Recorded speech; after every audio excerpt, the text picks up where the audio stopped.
Okay, so this is some comments on wet jobs, convenient deaths from Thatcher to Blair. And unfortunately, that video has now been age restricted by YouTube because of its references to what I will call self-destruction, the word beginning with S, ending with E, and having UICID in the middle. And I thought of putting the video on my website, but my hosting provider also has policies against that topic. And these policies come down from governments which impose stringent penalties on internet companies for hosting such material. So they err massively on the side of caution, and I feel that appealing won't help and could make it worse. Okay, now a key thing I want to talk about is what do I myself think happened to these people whose deaths were the subject of the video. Hilda Murrell, Willie McRae, Princess Diana, Dr. David Kelly and Robin Cook MP, and various other cases such as the Marconi scientists. I called the video Wet Jobs, which implies political assassination, i.e. murder by a state agency or corporate entity. And of course, many people suspect this was the case for one or more of these deaths, but other people would dismiss all that as a silly conspiracy theory. So where do I stand and why? And there are some other things I'd like to discuss first, and I've jotted them down in what I hope is a reasonably logical order. So first, some updates. Second, some comments on methodology, how I approached it. Third, some thoughts on the logic of political assassinations, why they occur. Fourth, why the suspicion? Why do people suspect there's more to these cases than the official story says? And then lastly, my analysis of each case and what I think about each one. Okay, so some updates. I stopped the video with the death of Robin Cook in 2005, and I didn't cover things that happened after that. And the big one is the inquest into the deaths of Diana and Dodie, or the hearings of the inquest in front of a jury, which began in late 2007 and lasted 6 months. So a good introduction to this inquest is the film Unlawful Killing, which is available on YouTube and was paid for by Mohammed Al-Fayed. And it critiques the inquest, particularly the way that crucial questions were left hanging with kind of a shrug of the shoulders. Well, we'll never really get to the bottom of it, but it's not that important. And in fact, these crucial questions were initially left hanging by the police inquiry, the so-called Paget inquiry, and the inquest was just based on that. So one question was the white Fiat Uno. It was accepted that it existed and there was a collision, but other than that, it was just left as an eternal mystery. Similarly with Henri Paul's blood samples showing he was drunk with elevated carbon monoxide, which one expert at the inquest said he found anomalous, but the coroner just accepted it as a loose thread never to be resolved. Also Henri Paul's cash, the extra payments he received. The suggestion was that these were just generous tips from Ritz hotel guests, but it was never really established where they came from. And with such questions left hanging, it's hard to say the inquest really got to the bottom of things. What it did do was explain away the conspiracy theories, saying, the white Fiat Uno wouldn't have made a difference, and the payments were probably just tips. Now, the Unlawful Killing film, which, as I've said, was funded by Al-Fayed and has that bias, argues that the inquest jury's verdict is consistent with Al-Fayed's view that Dodie and Diana were deliberately killed. But I'm not sure that's right.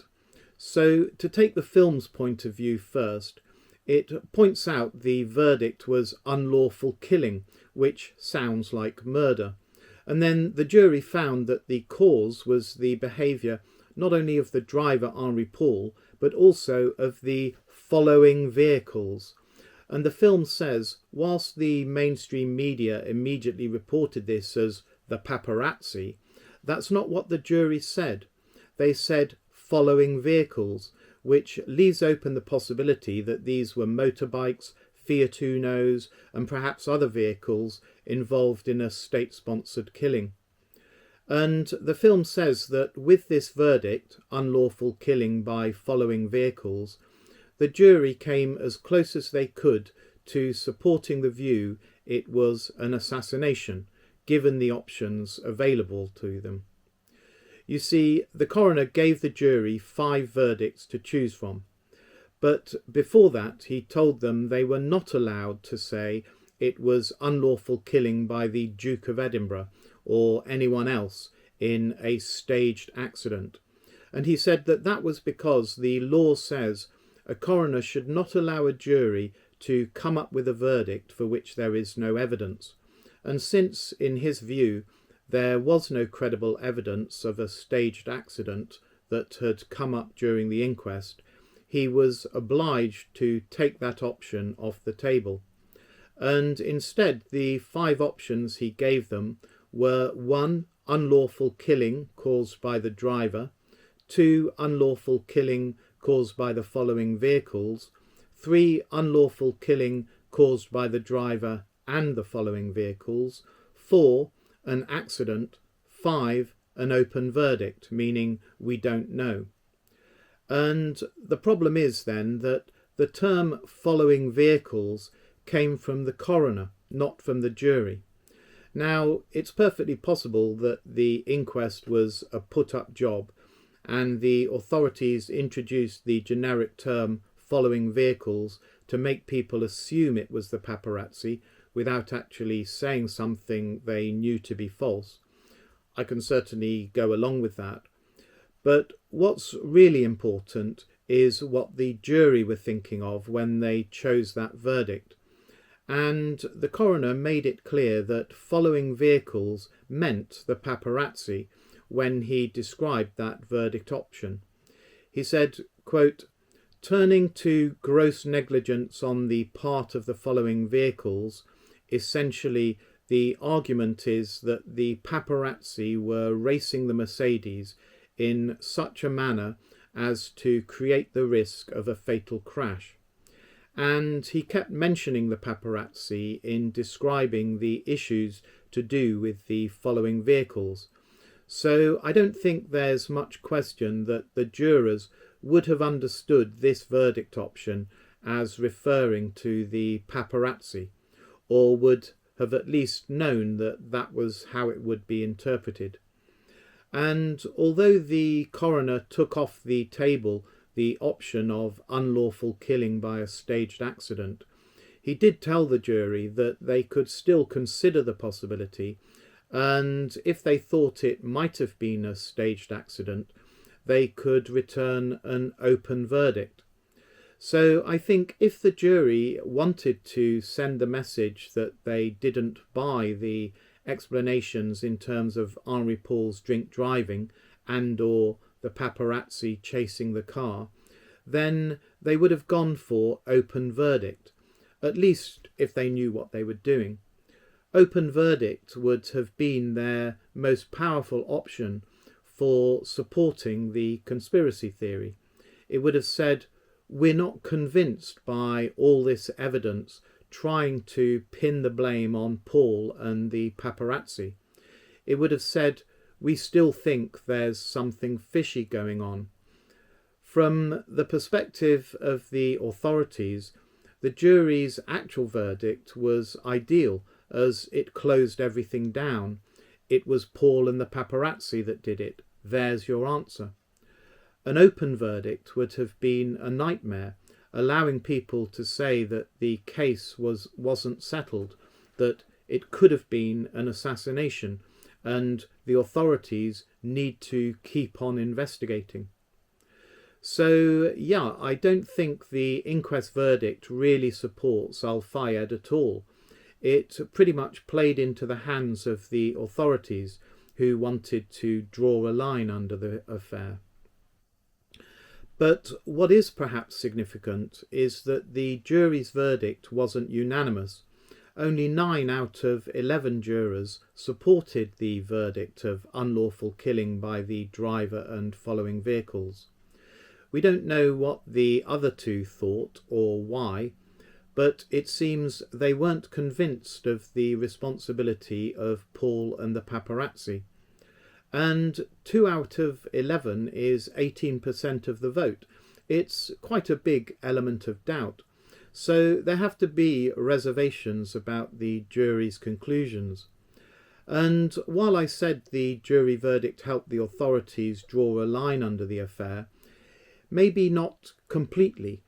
To blame Henri Paul was one thing because he was dead and there was nothing you could do about it. But the paparazzi were still alive. If you found the paparazzi unlawfully killed Diana and Dodi, surely the reaction isn't, "Oh, how interesting, glad we've cleared that up." Shouldn't you be prosecuting the paparazzi, at least for manslaughter? But the reaction was pretty much, "Oh, how interesting." The Prince's statement, for example, said, quote, "We agree with the jury's verdicts and are both hugely grateful to each and every one of them for the forbearance they have shown in accepting such significant disruption to their lives over the past 6 months." And that's it. Well, okay, perhaps the British authorities couldn't do anything because a murder in Paris is out of their jurisdiction, and the French authorities had already cleared the paparazzi of any involvement, so it wasn't going anywhere. But even so, where's the outrage? Supposedly, according to the British establishment, or British legal system anyway, their princess, the mother of the future king, was unlawfully killed by a bunch of Frenchmen, and those Frenchmen were walking around scot-free. And no one seems to care? Is that normal? Now, I'm not really saying the paparazzi are guilty and should have been prosecuted. I'm saying that although the inquest verdict seems pretty cut and dried, this apparent indifference to its implications and the fact they couldn't get the whole jury to sign up to it makes it really a bit of a mess. And all in all, I don't think we can say the inquest cleared things up. And to continue to have doubts and questions is only reasonable. Another update concerns the case of Shani Warren, the young woman who was found tied up face down in Taplow Lake in 1987. In 2017, so 30 years after, a man called Donald Robertson, who was already serving time for sexual offences against women, was convicted for this and another case of RAPE from 1981, based on DNA evidence. Now, I could have included this in the timeline, saying in 1987 this guy did this thing. The DNA would seem to make it a slam dunk. But from the reports on the case, and specifically the arguments of his lawyer, I wasn't convinced that he was really guilty. The guy's obviously a scumbag, but his lawyer pointed out how the case doesn't fit his modus operandi and is actually a much better fit for another known sex criminal. And this Robertson didn't attend the trial, which many interpret as him being not just guilty but a coward, but pushes me slightly to thinking he might be innocent, as if he felt he was being railroaded in a kangaroo court. Whereas if you knew you were guilty, you've not got much to lose and might go and give it your best shot. None of this proves anything. I just wasn't convinced about including it as a definite fact and decided to save it for this commentary video. And it's not because I wanted to maintain the aura of mystery, although Shaney Warren's case tends to be linked with those of the defence scientists. It seems perfectly likely to me that it was some kind of sex crime, although it doesn't appear that she was RAPED. I included the case particularly because of the pathologist who argued it was self-inflicted. I think most people would find it rather bizarre to conclude that a young woman found bound and gagged like that did it to herself, and a female journalist at the time who tried to reproduce the scenario found it couldn't be done. So with this case, I wanted to get across that when pathologists say things, it isn't necessarily accurate, so that when we get to something like the death of David Kelly and the pathologist comes up with his theory, we know to take it with a pinch of salt. And in fact, a 2006 study for the Royal College of Pathologists found that in 310 out of 1,691 autopsies, that's 18%, the cause of death given was questionable. So yeah, pathologists aren't necessarily correct. Just because they find someone died in a certain way doesn't mean they actually did.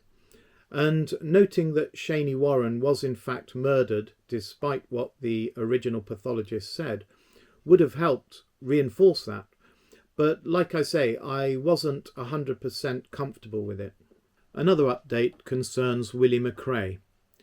So the playwright Mark McNichol, after hearing about the Willie McRae case and writing a play about it, became leader of the Justice for Willie campaign, which submitted a petition calling for a fatal accident inquiry.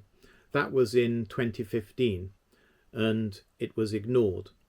Then in 2016, the Justice for Willie campaign commissioned an independent investigation into McRae's death. Mark McNichol seems to have been in charge, and he appointed 2 ex-police detectives, which disturbed the other members of the campaign who didn't think that 2 ex-police would be objective. And in his book Firebrand, Ron Cully describes the investigation as being basically a travesty, where the detectives steered it to endorsing the official explanation that McRae shot himself, dismissing any conflicting evidence. The trouble is, though, that although what Ron Cully says seems to me to have the ring of truth, it's mostly based on anonymous sources, so can't be taken that seriously. But one person who isn't anonymous is David Coutts, the SNP councillor who was first on the scene of the accident after Alan Crowe, the Australian tourist who found McRae. This is what he said about the 2 ex-police investigators, according to Ron Cully. Quote, "I took part in the interview in good faith, but it became clear to me that their line of questioning suggested they were taking my evidence to a predetermined conclusion. Eventually, I tired of their endeavours to sway the facts as I'd presented consistently on several occasions, and had to ask them to leave my house. They were not interested in a dispassionate consideration of the events surrounding the death of Willie McRae. They were more interested in manipulating my evidence to suit their desired outcome." And I read the final report of this investigation and found it pretty superficial. For example, they talk about McRae having drunk driving convictions and facing a possible prison sentence, so that after his car ran off the road, he was so depressed about it adding to his motoring problems that it was a motive to shoot himself. But if I'd been doing this investigation, I'd have wanted to find out precisely when these drunk driving convictions occurred, verifiable facts, not hearsay. But these ex-policemen didn't try to track down the facts. It's all left very vague.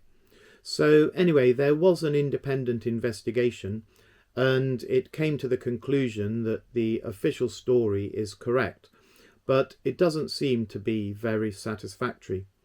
Nevertheless, Mark McNichol, who commissioned it, accepted the findings and moved on from the Willie McRae campaign. Another small update concerns a case for Dr. Peter Ackland, who was the pathologist for Hilda Murrell. One of the features of Hilda's injuries was that she had red knees and shins, which was interpreted as meaning that she had crawled or been dragged over a rough surface. And at the same time, Ackland concluded that Hilda died of hypothermia. Fast forward to 2022, when Dr. Ackland did the post-mortem for a 75-year-old lady who had psychological problems and was found dead in her unheated house. To quote, "He found pink discoloration to her knees. He said this was a sign of hypothermia." I did wonder if his experience of Hilda nearly 40 years earlier led him to this idea.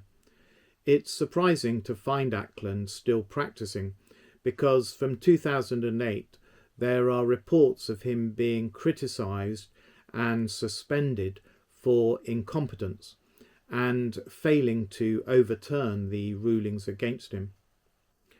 And on the subject of Hilda Murrell, a new two-part documentary by S4C reveals the identity of Tamdayel's source for the information that Hilda was murdered by operatives of British intelligence.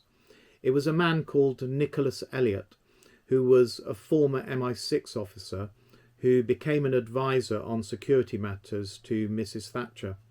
And the programme says he was also linked to Zeus security consultants, which did the spying on Sizewell objectors.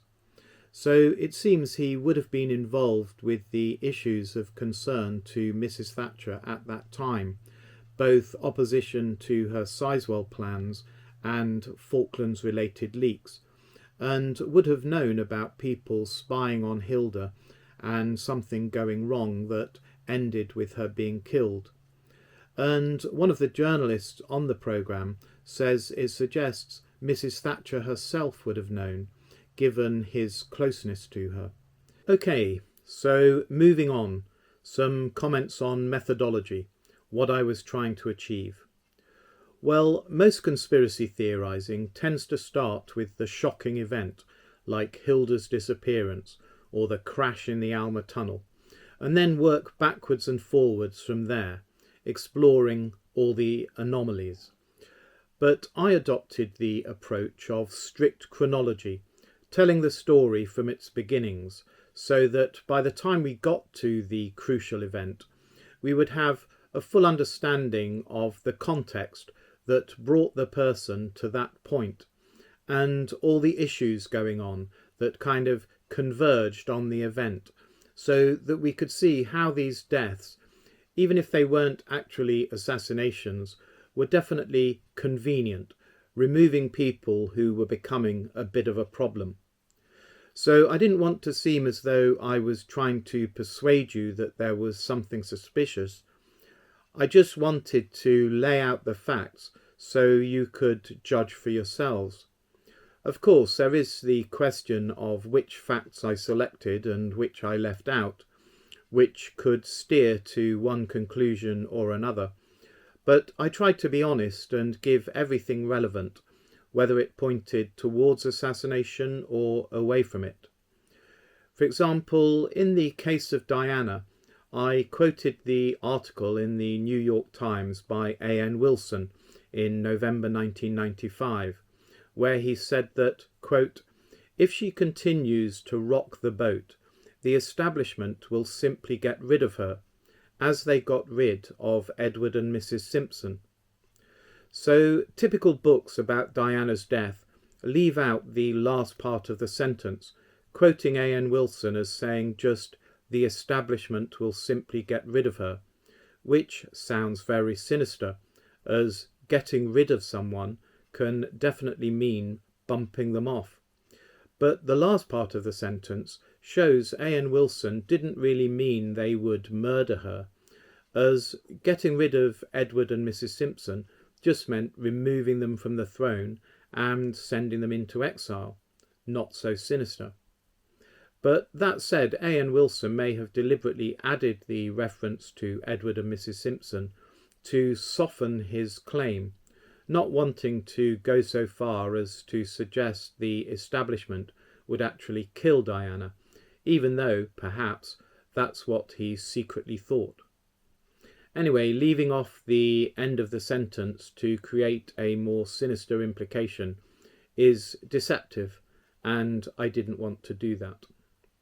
And I was inspired in this approach of strict chronology by the documentaries of Adam Curtis, who creates this impression of a vast conspiratorial network of people and events sort of relentlessly unfolding across time and space. And the key feature of this approach is to tell events in the order they actually occurred, not the order that they became known. So many accounts of these convenient deaths tell the story like a whodunit, where the author gradually uncovers clues to what happened. And my task was to rearrange this information into when things happened, not when they were discovered. And while that sounds straightforward, it's not always easy in practice because the sources can be pretty vague about exact dates, which are not so critical for the way they present the story. So there sometimes had to be an element of inference.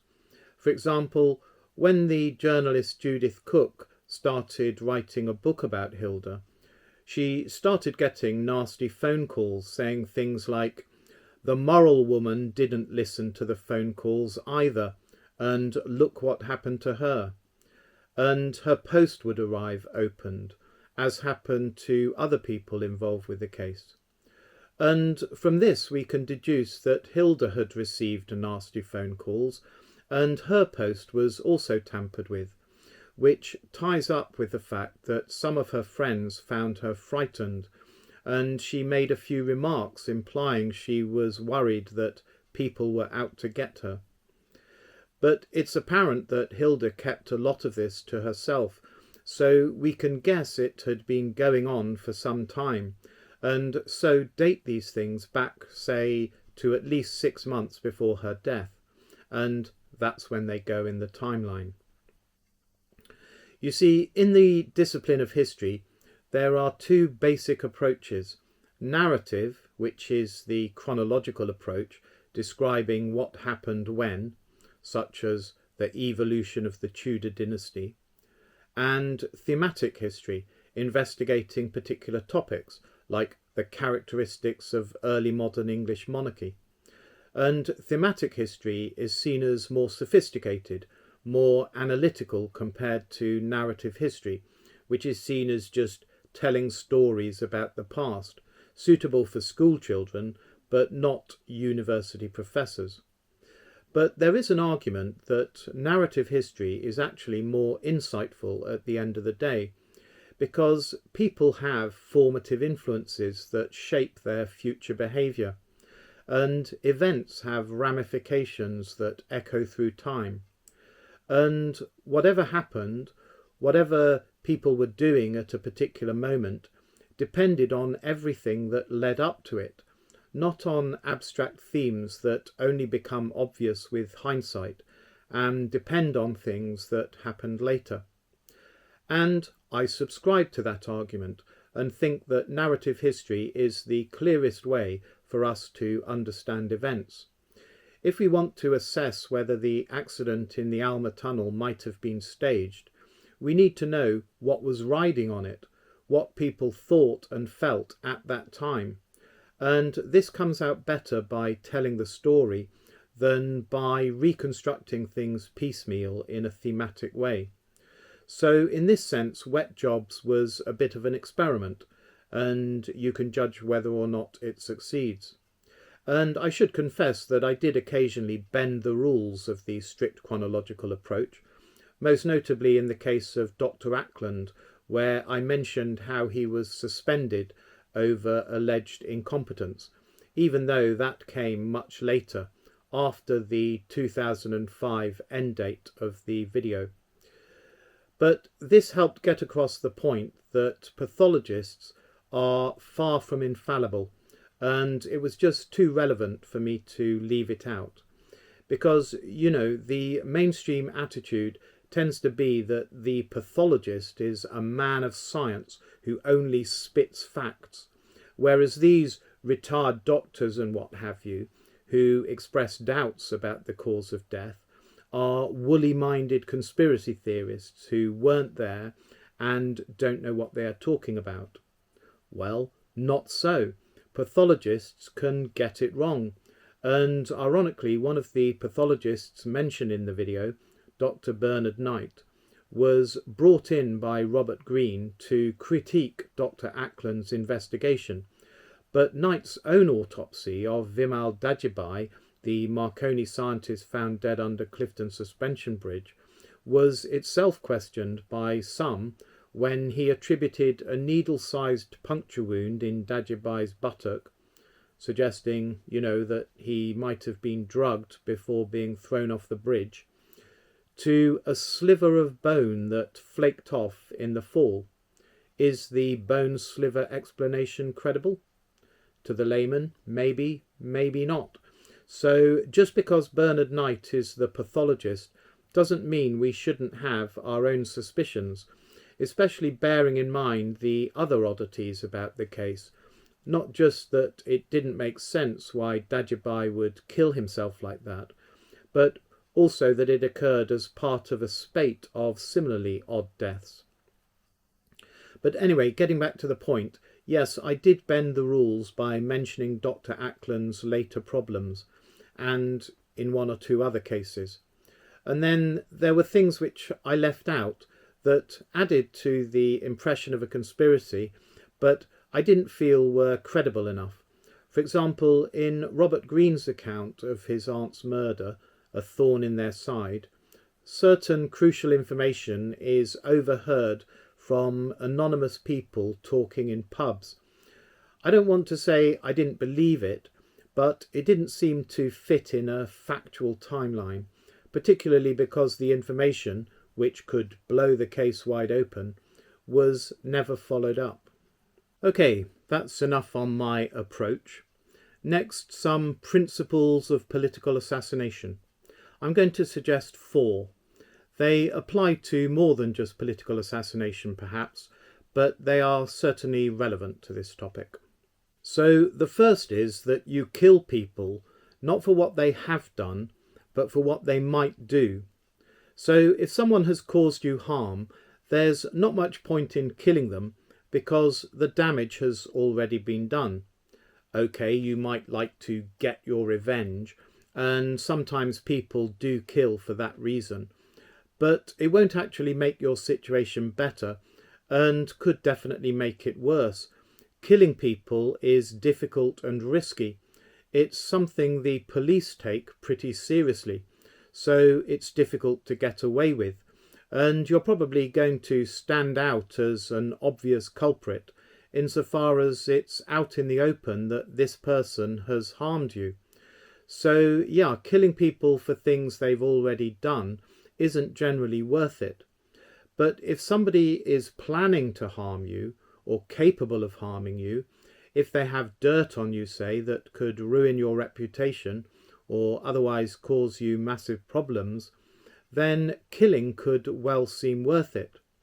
So in the 5 main cases covered by wet jobs, it would only be if there were things the authorities feared they might do that it would be plausible they were assassinated to stop them from doing any more damage.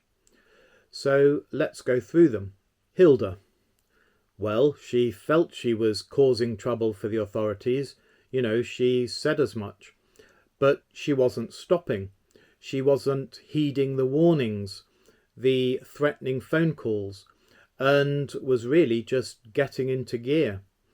And the authorities may well have feared that she had access to troublesome information, leaked documents perhaps, notably from her nephew, even if she didn't.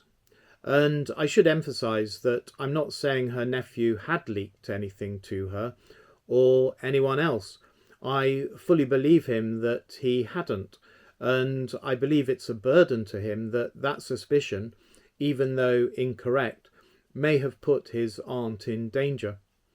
But from the authorities' point of view, Hilda may well have seemed an ongoing threat. What about Willie McRae? Well, the fact that several people reported him saying something like, "I've got them," that suggests he did have something up his sleeve, something that was going to cause trouble for powerful people. And lo and behold, whatever it was has never come out. Princess Diana. Well, she seemed to be getting closer and closer to Dodi Fayed, who, according to reports, the royal family or the establishment considered totally unsuitable. So that was a threat. Although some of her close friends say she actually said she wasn't ready to marry him, the authorities couldn't be sure of that. And then there was her possible film career, which could have given her a huge platform from which to cause further embarrassment for the establishment. And some people would point to her landmines work, which was certainly angering some parts of the establishment, and where her glamour might have ensured US participation in a ban, which, after she died, didn't happen. Then Dr. Kelly. Well, he'd just revealed himself as a blabber, betraying the government's embarrassing secrets about the dossier, and that was a story that could run and run.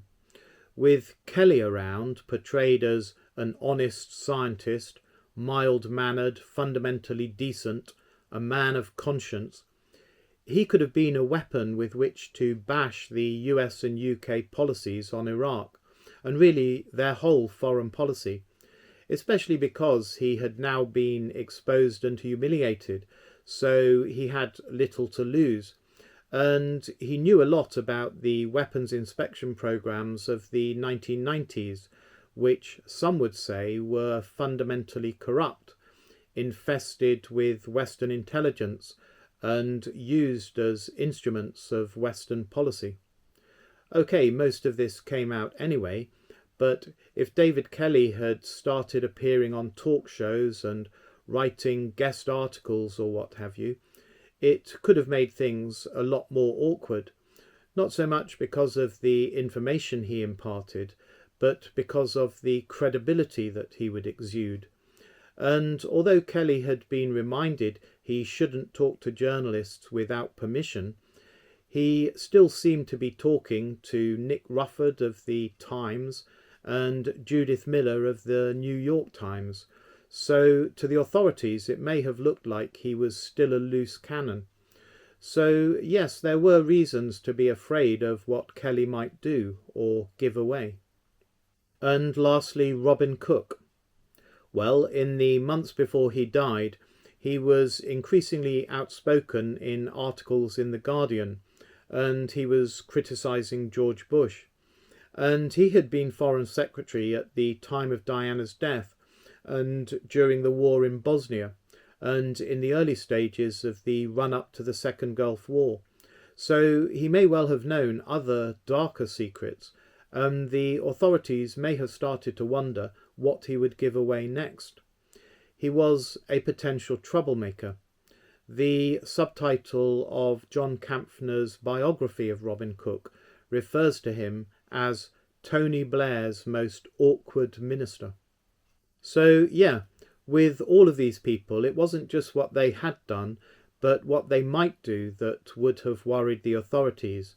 And so even if they weren't actually assassinated, their deaths were, from some perspectives, rather convenient. Turning to the second principle that seems to emerge from these cases, it's that if you upset one group of people, you can probably get away with it. But if you upset two or more groups of people, you are asking for trouble. Gerald James, one of the people covered in Wet Jobs, he was the head of Astra, involved in Iraqi arms dealing and was eventually forced out by the murky Stephen Koch. So Gerald James. He was once told by a police officer, "There are two groups of people in this country you can't afford to upset, and you've upset both of them." Now, to be fair, James wasn't assassinated. He just lost his company, his career, and his reputation. But in this case, Principle 1 probably applied. He was in trouble for things he had done, not for things he might do. So how do our 5 main characters measure up on this second principle? Well, Hilda, wittingly or unwittingly, was mixed up in the issue of Falkland secrets. She was campaigning against the Sizewell B PWR, and she was also involved in opposition to nuclear weapons. So she was a problem on 3 fronts. Willie McRae, he was opposing the nuclear industry. He was involved to some extent with Scottish terrorism. He may have had a dossier of elite paedophiles, and he was campaigning against drug gangs. So he was upsetting multiple groups of people. In fact, Fred Aldham, who passed McRae's car parked outside Invergarry just before it left the road, supposedly disliked McRae for his anti-drugs activity, though he says he didn't know it was McRae's car. So there you have, in effect, the last person to see McRae alive who had a grudge against McRae. I wonder if the police ever investigated him as a suspect. Presumably not, since they decided it was self-inflicted from the start, so no foul play involved. Turning to Princess Diana, there was her landmines campaign upsetting the arms industry, and her personal life upsetting the British establishment. David Kelly had upset the Iraqis with his role in maintaining harsh sanctions, and after he had promised them something he couldn't deliver, that they would be okay provided they cooperated with UN inspections. He himself said he would be found dead in the woods if his promise turned out to be empty, as it did. And he was upsetting the UK government, and more importantly the US government, by undermining their Iraq policy with criticism of the September dossier and publicising doubts about the supposed mobile bioweapons labs. So yeah, there were probably several parties who would have preferred if Kelly wasn't around.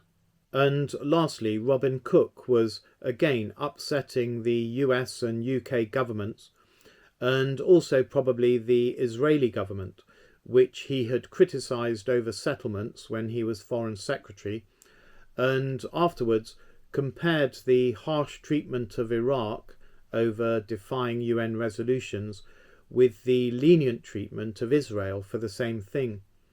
And he was opposing actions in the Middle East that Israel may have seen as important to its security. So yes, kicking multiple hornets' nests at once, a dangerous game. The third principle is that reality is complicated and everything is connected. By this I mean that it's easy to dismiss conspiracy theories if you focus narrowly on the incident itself. But in reality, these things are part of a bigger picture, which it's not so easy to explain away. I gave the example of pathologist Bernard Knight identifying Dagobai's puncture wound as caused by his fall, and how that might be a fair conclusion if you think this is just a case of a man who fell off a bridge.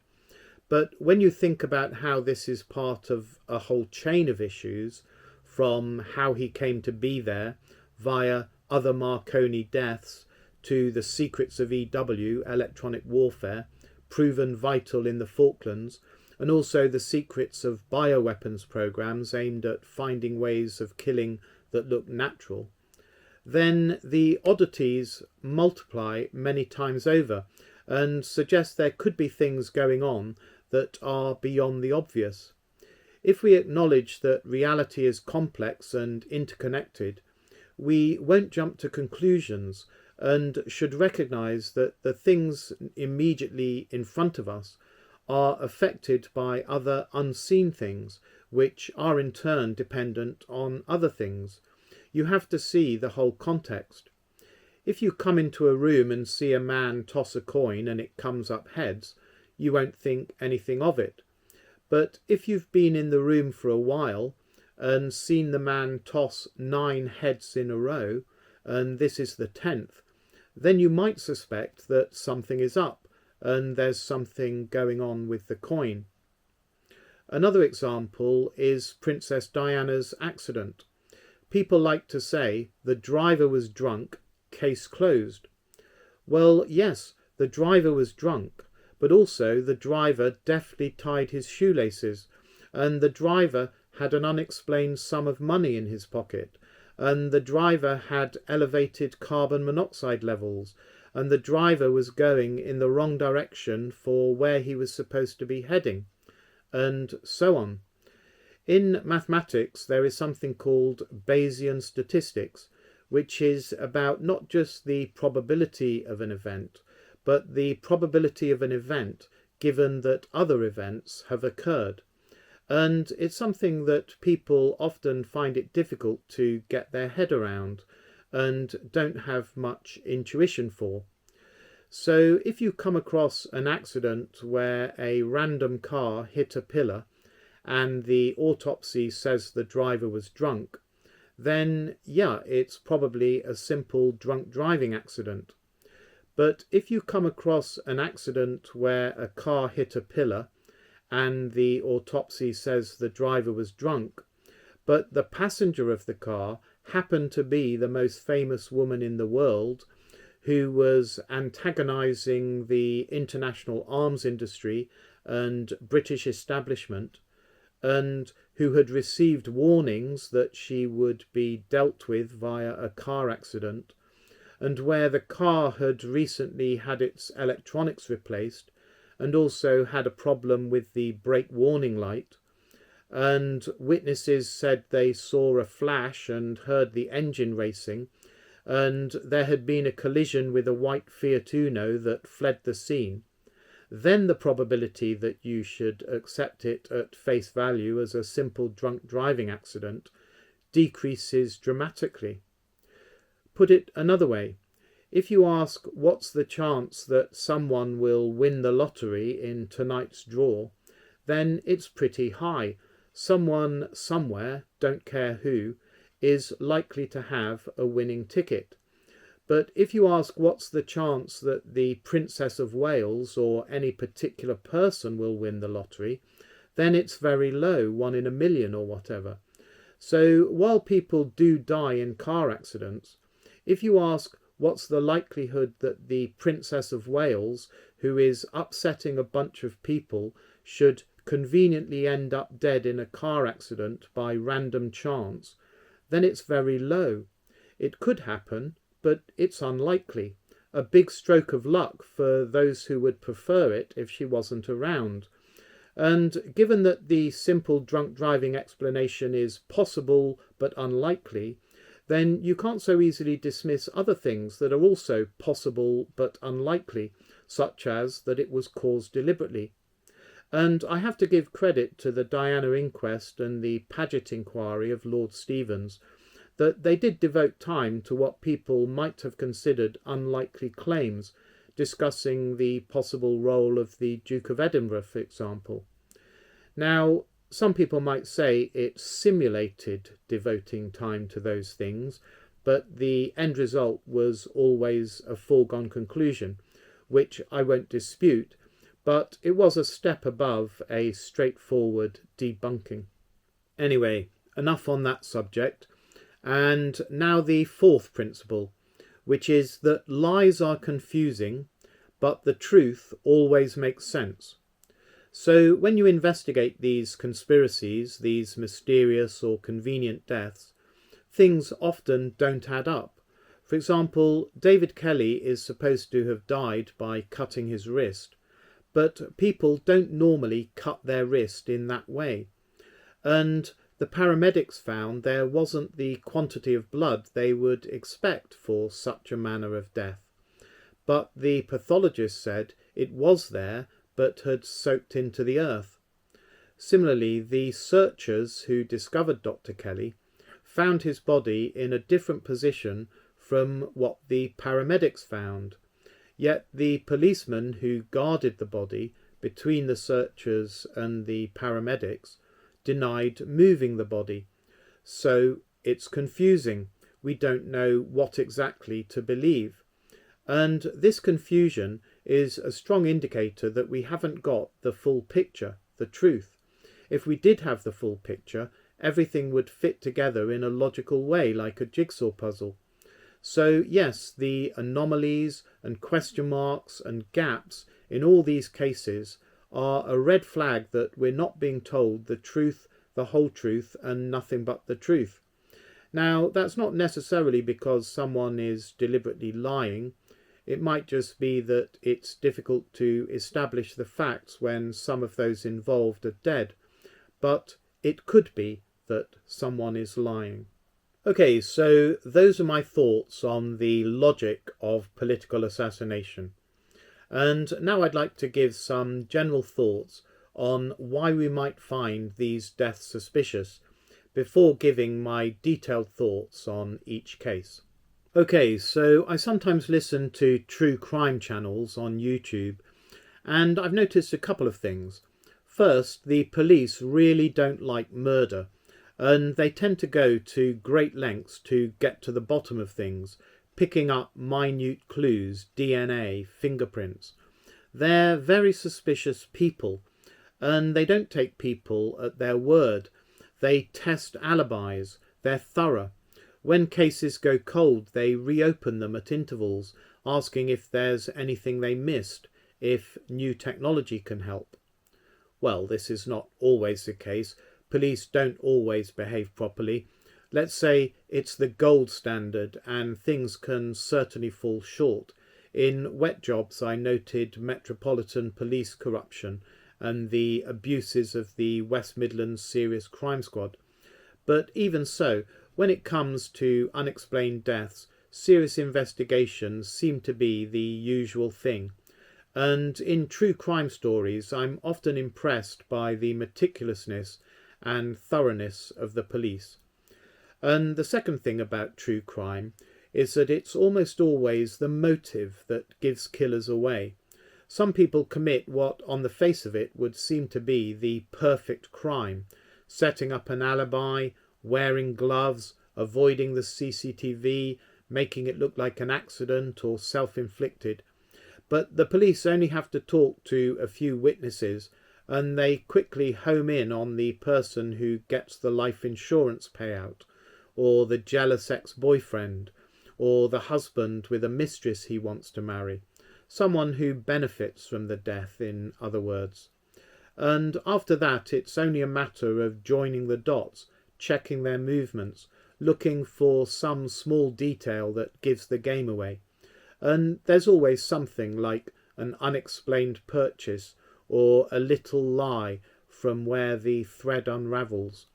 Sometimes the police get it wrong, they jump to conclusions, and that can lead to miscarriages of justice. Or sometimes they have an excess of people with possible motives, and they have to whittle down to the one actually responsible. But be that as it may, whether the killer is sloppy or a criminal mastermind, it's so often the motive that cracks the case. And I'd just like to give an example, the yoga ball murder. So in 2015 in Hong Kong, a highly successful and respected medic murdered his wife by filling a yoga ball with carbon monoxide and leaving it in the boot of her car with the stopper off. The gas leaked out, making her dizzy, and the husband was hoping it would make her crash, but in fact she managed to pull over and avoid an accident, but she did still die from the effects of the carbon monoxide, along with their teenage daughter who was also in the car.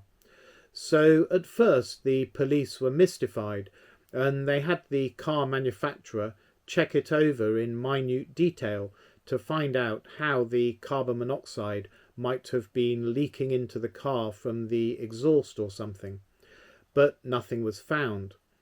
But the police became suspicious when they learned that the husband was having an affair and was controlling of his wife and was apparently afraid of losing a lot of money and custody of his children in a divorce. But they had nothing solid to pin him to the crime. Then one day, months later, the detectives were having another review of the evidence, and one of them said, "This yoga ball in the boot, why is there no stopper for it?" And that's when they began to work out what had happened, and they were able to trace orders of carbon monoxide to the husband, who was eventually convicted for the murders. So we learn from this the tenaciousness and ingenuity of the police. And I was struck by similar tenaciousness and ingenuity by the police after the Brighton hotel bombing aimed at Mrs. Thatcher and her cabinet. They went to tremendous lengths to reconstruct what had happened and track down the culprit, recovering tiny fragments of the bomb timer from the debris, for example, so they could work out when the bomber stayed at the hotel. It showed how effective the police could be when they really wanted to solve the crime. And we can contrast all this with the way the authorities tended to behave with respect to the deaths covered in wet jobs, where there seems to have been a distinct lack of interest in getting to the bottom of things. For example, Henri Paul had some 20% carbon monoxide in his blood, which has never been properly explained.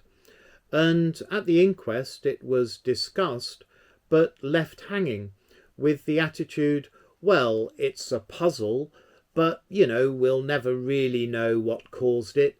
It's just one of those things, one of life's little mysteries. But it doesn't really matter because the guy was drunk and speeding. There's the cause of the accident. Don't worry about the carbon monoxide. But the Hong Kong police didn't take that attitude in the yoga ball case. They didn't say, oh well, the lady had some carbon monoxide in her blood, but what the heck, must have leaked from somewhere. Doesn't look like we'll ever track it down, but, the lady's dead, for heaven's sake. Let her rest in peace. They didn't say all that, did they? It bothered them. They continued to worry at it. It's, like I said earlier, it didn't make sense, and that's how they knew they hadn't got to the truth. But with the Diana inquest, there were these things that didn't make sense, that showed the truth was still out there, but there was no interest in trying to make sense of them. And people literally do say, hey, the woman's dead, get over it. Stop worrying about how exactly she died. Don't be so disrespectful. Let her rest in peace. Imagine if the Hong Kong police stopped investigating the yoga ball case out of respect for the dead. It would be crazy. And the Hong Kong police pulled out all the stops just for an ordinary lady. But supposedly the Princess of Wales didn't deserve the same kind of level of investigation to keep probing until every question was cleared up. The Hong Kong police hired BMW to look at the car in the yoga ball case, but Mercedes actually offered to have their experts examine Diana's car, and the French police declined. What? Why would you not want that? Unless, of course, you don't really want to investigate. And there was a lot of foot dragging on the British side in terms of investigating Diana's death at all. She died in 1997. Operation Paget, the police investigation, didn't get started till 2004, 7 years later. And the inquest only began in 2007, 10 years later. And Channel 4 did a series of documentaries on Diana's death, which are very good, but are clearly aimed at debunking the conspiracy theories. And one of the things that really comes across to me from them is the complacency of both the French and British police, particularly with the white Fiat Uno. The attitude is, well, we never tracked the white Fiat Uno down, but you know what? It doesn't really matter. Henri Paul was drunk, he was going too fast. It was an accident waiting to happen. He'd have hit that pillar whether the white Fiat Uno was there or not. Can you really imagine the police taking that attitude with any other accident in which there's a hit and run and 3 people are killed? Oh well, the other driver didn't stop at the scene and got away, but never mind. The fact he collided with the Mercedes probably didn't contribute to the accident in any way. You what? Are you serious? One of the documentaries interviews a guy who's introduced as the UK's premier traffic accident expert. And he says, look, a white Fiat Uno weighs nothing compared to a Mercedes. There's no way the white Fiat Uno could have forced the Mercedes into the pillar. It was Henri Paul driving the Mercedes. He and only he is responsible for hitting the pillar. I mean, to me, even as a layman, I can see that it's not a question of the white Fiat Uno physically pushing the Mercedes. It's that by drifting into his lane, it's going to cause him to take avoiding action, just from instinct apart from anything else. He's driving his boss and the most famous woman in the world.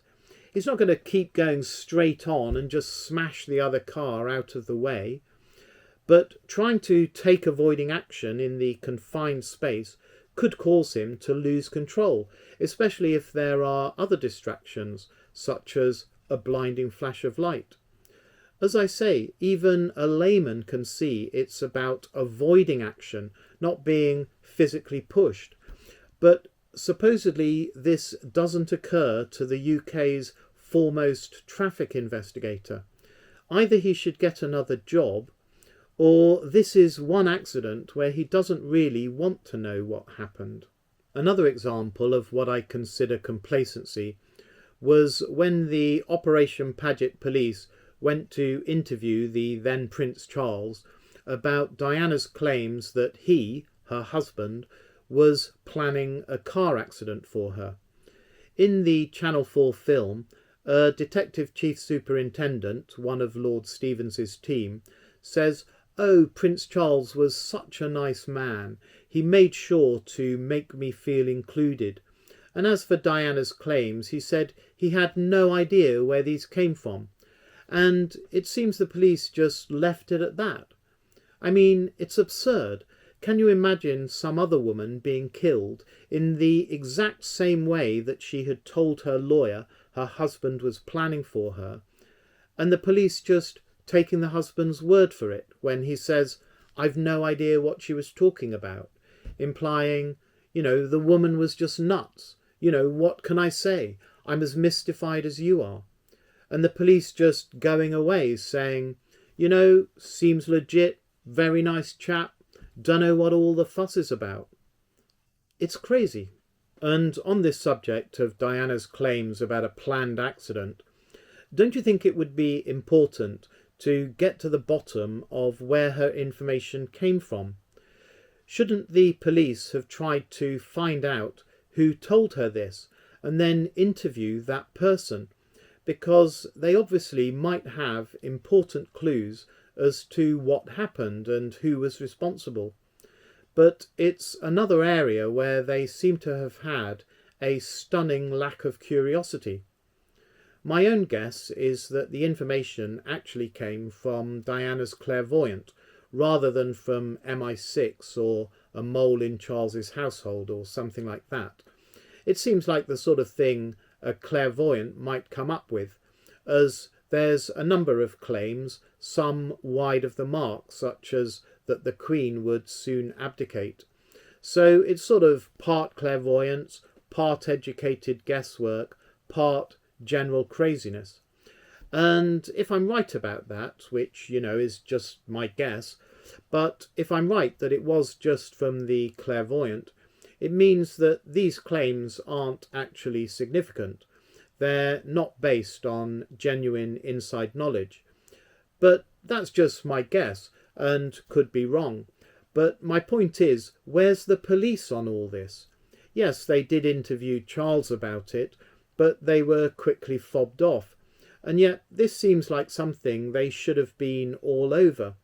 Here's Diana saying there was a plot to kill her. How she knew that seems absolutely crucial to the case, but it's accepted as one of those things we'll never know. Not like the Hong Kong police, who wouldn't let go of the things that didn't fit and kept coming back to it until a brainwave and a small detail, where's the stopper, gave them the breakthrough. Are the British police just not as dedicated? Or was this the case they didn't want to crack? And we see a similar lack of curiosity in the other cases.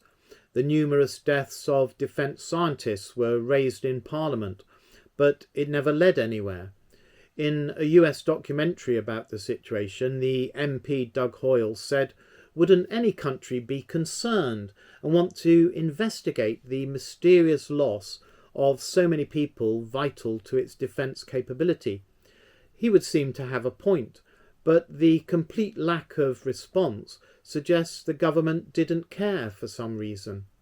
And in the individual cases, the wife of one scientist pointed out how his tyres had been tampered with, while in the case of another, he was found in a position impossible to get into by himself, with his mouth around the car exhaust. Again, no interest from the police. With David Kelly, the government bypassed an inquest and set up the Hutton inquiry, which simply accepted the death was self-inflicted and did almost nothing to probe the details. It suggested the authorities didn't really want to know how Dr. Kelly died. With the Brighton bomb, they sifted through tons of rubble to find tiny bits of electronics. But with David Kelly, they had zero interest, despite the evidence the scene was staged. In the case of Willie McRae, the investigation into his death was initially so cursory that even the Scottish legal establishment was embarrassed and told the Procurator Fiscal to go back and do it again. It came to the same conclusion, so it looked like a case of going through the motions just so as not to be too blatant. With Robin Cook, it was accepted from the start that it was a medical problem and there was nothing to investigate. So it seems there was never any interest in who the other walkers were or what they were doing on the mountain. From what's available online, the post-mortem attributed his death to hypertensive heart disease, but that's a chronic condition, so you'd think there must have been some more acute event like a heart attack or stroke, but if so, that detail doesn't seem to have been published. In 2020, someone used freedom of information legislation to get more details on Robin Cook's death, and the police refused to release anything. Again, it suggests they actively didn't want people looking into the matter, either themselves or anyone else. The applicant appealed, and in 2022, the police were told to look again at releasing the information, but still nothing seems to have come out of it. Lastly, with Hilda, there was a proper investigation: fingerprints, DNA, appearances on Crime Watch, anniversary appeals. And there had to be one, because Hilda's death couldn't be spun as self-inflicted or an accident. I do wonder if the shenanigans with the car careering into the ditch was an attempt to make it look like Hilda died in a car crash, until they realised that wasn't going to work and resorted to Plan B or Plan C. Anyway, in this case, the authorities had to be seen as doing some genuine detective work, and it ended up 20 years later in nailing the culprit, or a culprit. But there's still the uneasy feeling that the police were pulling their punches. There were the detectives suspended for playing golf instead of investigating, which cynics suggested was because they knew they weren't supposed to look into things too seriously. And there was the red Ford Escort that witnesses kept reporting as being around the crime scene. Like the white Fiat Uno, the car was never identified, and the police attitude was, well, it's the one that got away, but never mind, probably not important in the grand scheme of things. And most fundamentally, there was the way the authorities overlooked all the problems with the idea that Andrew George was solely responsible for the crime. Now, some say he was so small that Hilda would have been able to fight him off.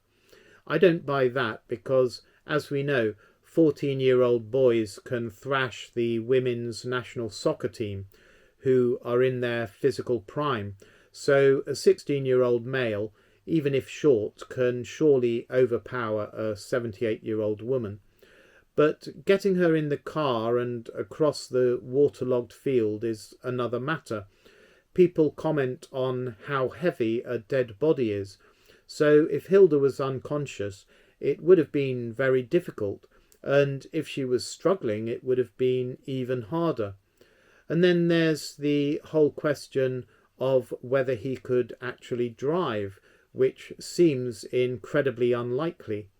And it's totally inappropriate just to gloss over it as though it doesn't matter.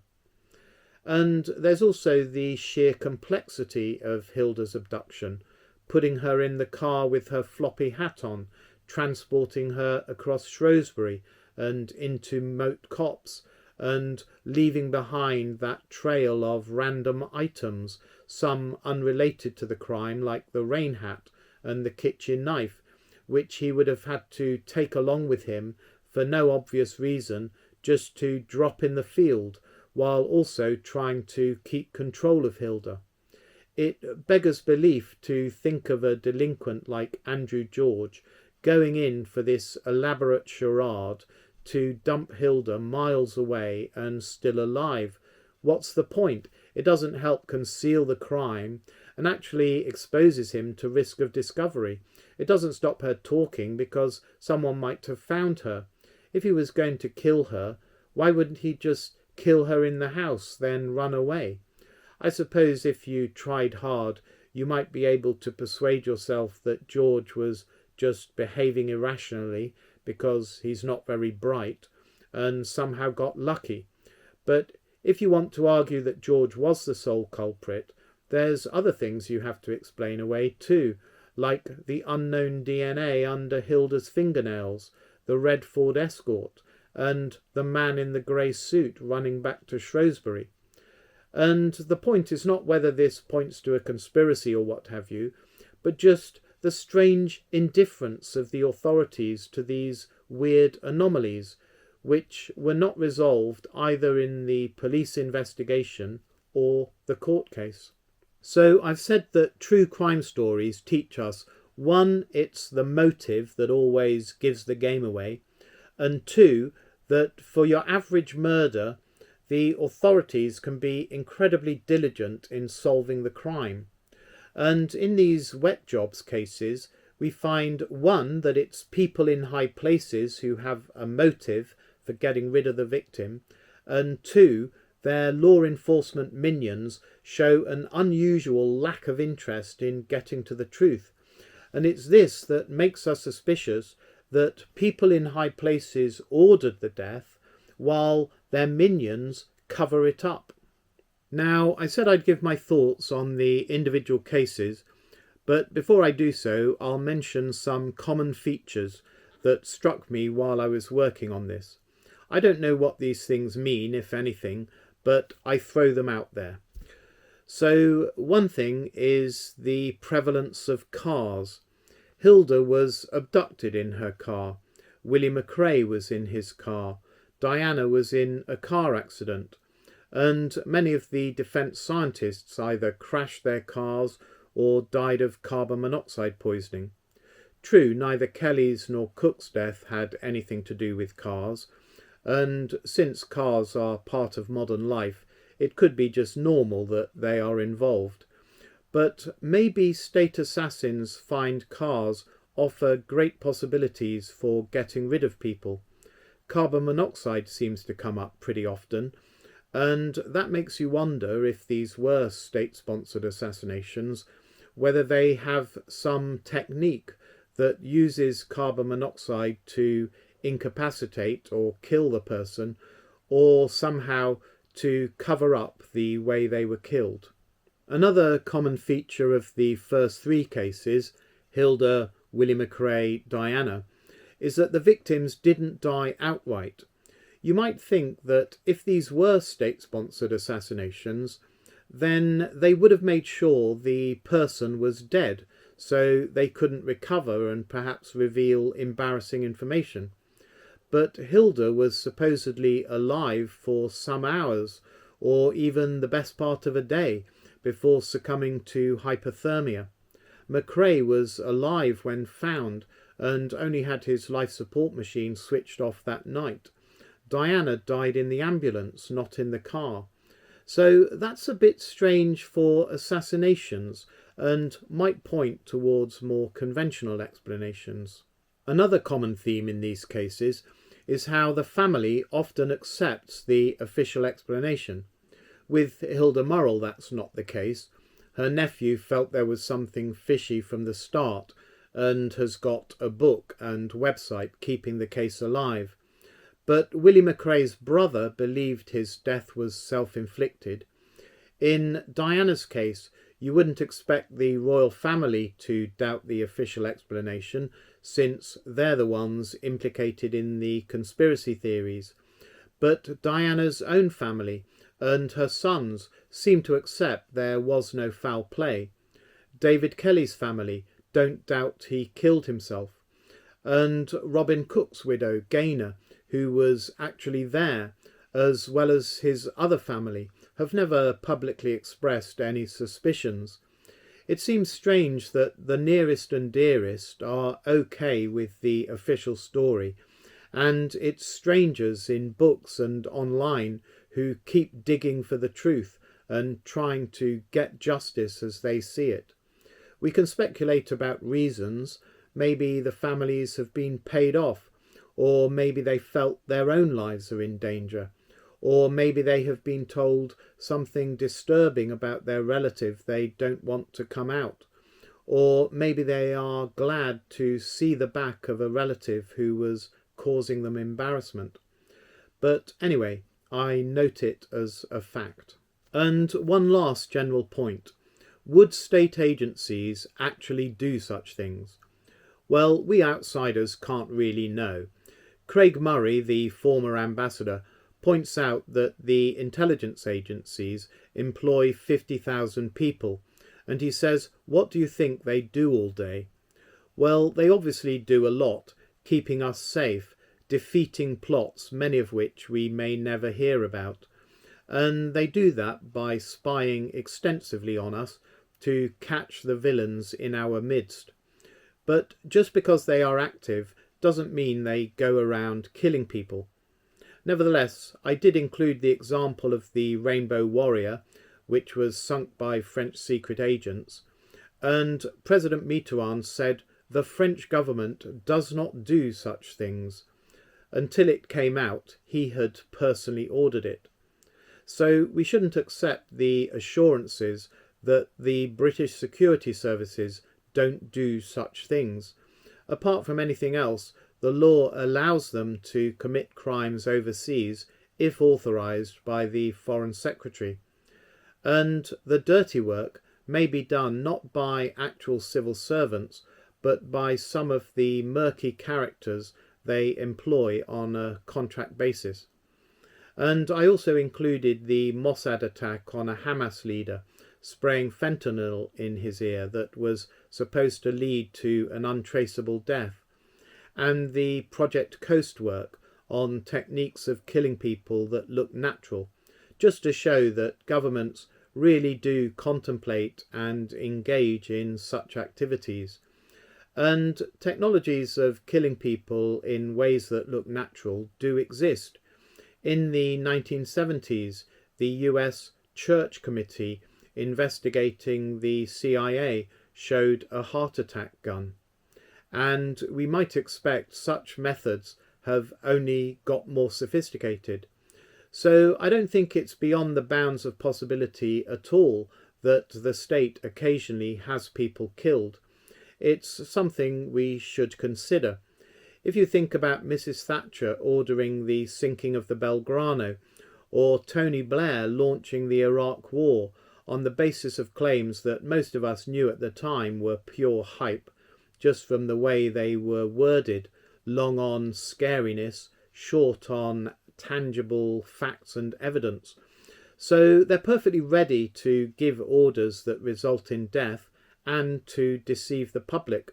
So why wouldn't they order the death of particular people if they thought it was in the wider interests of the country? So, turning to my thoughts on the different cases, I'll say at the start that I don't come to a definite conclusion. At the end of the day, I don't know. I have a kind of Schrödinger's cat approach, keeping in mind both possibilities simultaneously. They were and they weren't murdered. It's not satisfactory. I'd love to know the answer, so I feel I know what's actually going on in this world. But I've gone through 3 stages in my attitude to these things. Back in the 90s and before, I thought that by reading the Times newspaper and watching the BBC News, I was well informed, that I had a good understanding of current affairs, what's happening and why. But then came 9/11, and 6 months after that I began to have questions and doubts, and the internet was also taking off, and I began to follow conspiracy sites and read conspiracy books, and I came to realise that the mainstream was feeding me a very superficial and distorted view of reality. So that was my second stage. And in that stage, I thought that if I dug deep enough, read enough websites and so on, I would be able to piece together the facts and satisfy myself, more or less, that I had got to the truth. And I was in that stage up to 2018, when there was the Skripal affair, when the Russian defector Sergei Skripal and his daughter were supposedly poisoned by Russian agents. And in this case, I couldn't find anything to latch onto. Nothing made sense of the facts, neither the official story nor the conspiracy theories. And I got the feeling that the UK and Russian governments were somehow cooperating and just playing their roles in a scripted drama. And I actually came to take more seriously the ideas of David Icke, that everything is an illusion and we're actually controlled by lizard people from another planet or dimension or whatever. So this moved me into the third stage, which is where I'm at now, which is learning to live with the fact that we'll never really know, being open to facts and theories, but letting go of the idea that the solution is just around the corner with just a little bit more research, and instead accepting the ambiguity of the situation. But that all said, I wouldn't have gone to the effort of making a video about these cases if I thought that the official story was to be believed. I think we can be pretty sure we're not being told the truth. I made the video pretty much to get the cases, which I have been following for a long time, out of my system. Having decided I'll never get to the final revelation, there's no answer at the back of the book, then the best I can do is bundle up what I have so far and park it, and that's what I've done. And so I've freed up cognitive resources to worry about other things. And I might say that as I started on the wet jobs video, I kind of took it for granted that all of the 5 main cases had in fact been state-sponsored wet disposals, perhaps with a bit more doubt about Robin Cook than the others. But as I put things together and the picture became clearer, I began to veer in the opposite direction and think, you know what, the official explanation is actually the simplest one. But then gradually I began to turn back the other way, and I think at the end I'm, if anything, less, not more certain of what happened, but I feel I have a better idea of what the issues are. And though I'm learning to live with it, it does bother me not to know the truth, so I'm very happy to be proved wrong and for someone to expose the full facts. All right, so turning to the defence scientists. There's certainly a lot of weirdness about the way they supposedly kill themselves, often for no obvious reasons and with bizarre methods. And of course there's so many of them all in a short time. And a US documentary on the topic interviewed an expert on self-destruction who said that statistically it's much more than you'd expect. And then there's the recurrence of certain themes suggesting a modus operandi, like the carbon monoxide and the sex games gone wrong. I was amused by some of the comments on the sex games gone wrong, which certainly seem like a handy way of getting rid of someone and discrediting them at the same time. And it's the sheer number that makes you think this is not just organic. And more recently there was the case of Gareth Williams, the spy in the suitcase, found dead in 2010, locked in a bag in his bath. There was talk of him having tied himself up before and having a collection of women's clothing, suggesting this really was a sex game gone wrong. But the coroner was satisfied he must have been murdered, not least because it looked impossible for him to have locked himself in his bag. But if you're going to kill someone and make it look like a sex game gone wrong, why do it in such an implausible way, where people are obviously going to say there's no way he could have locked himself in the bag? One argument is that it's deliberately implausible as a warning to other people, so they can work out he was bumped off and it might happen to them if they don't watch out. So maybe there are games within games, things that are real and things that aren't real, and that confusion helps keep people unsure, feeling something's not right, but doubting their own suspicions.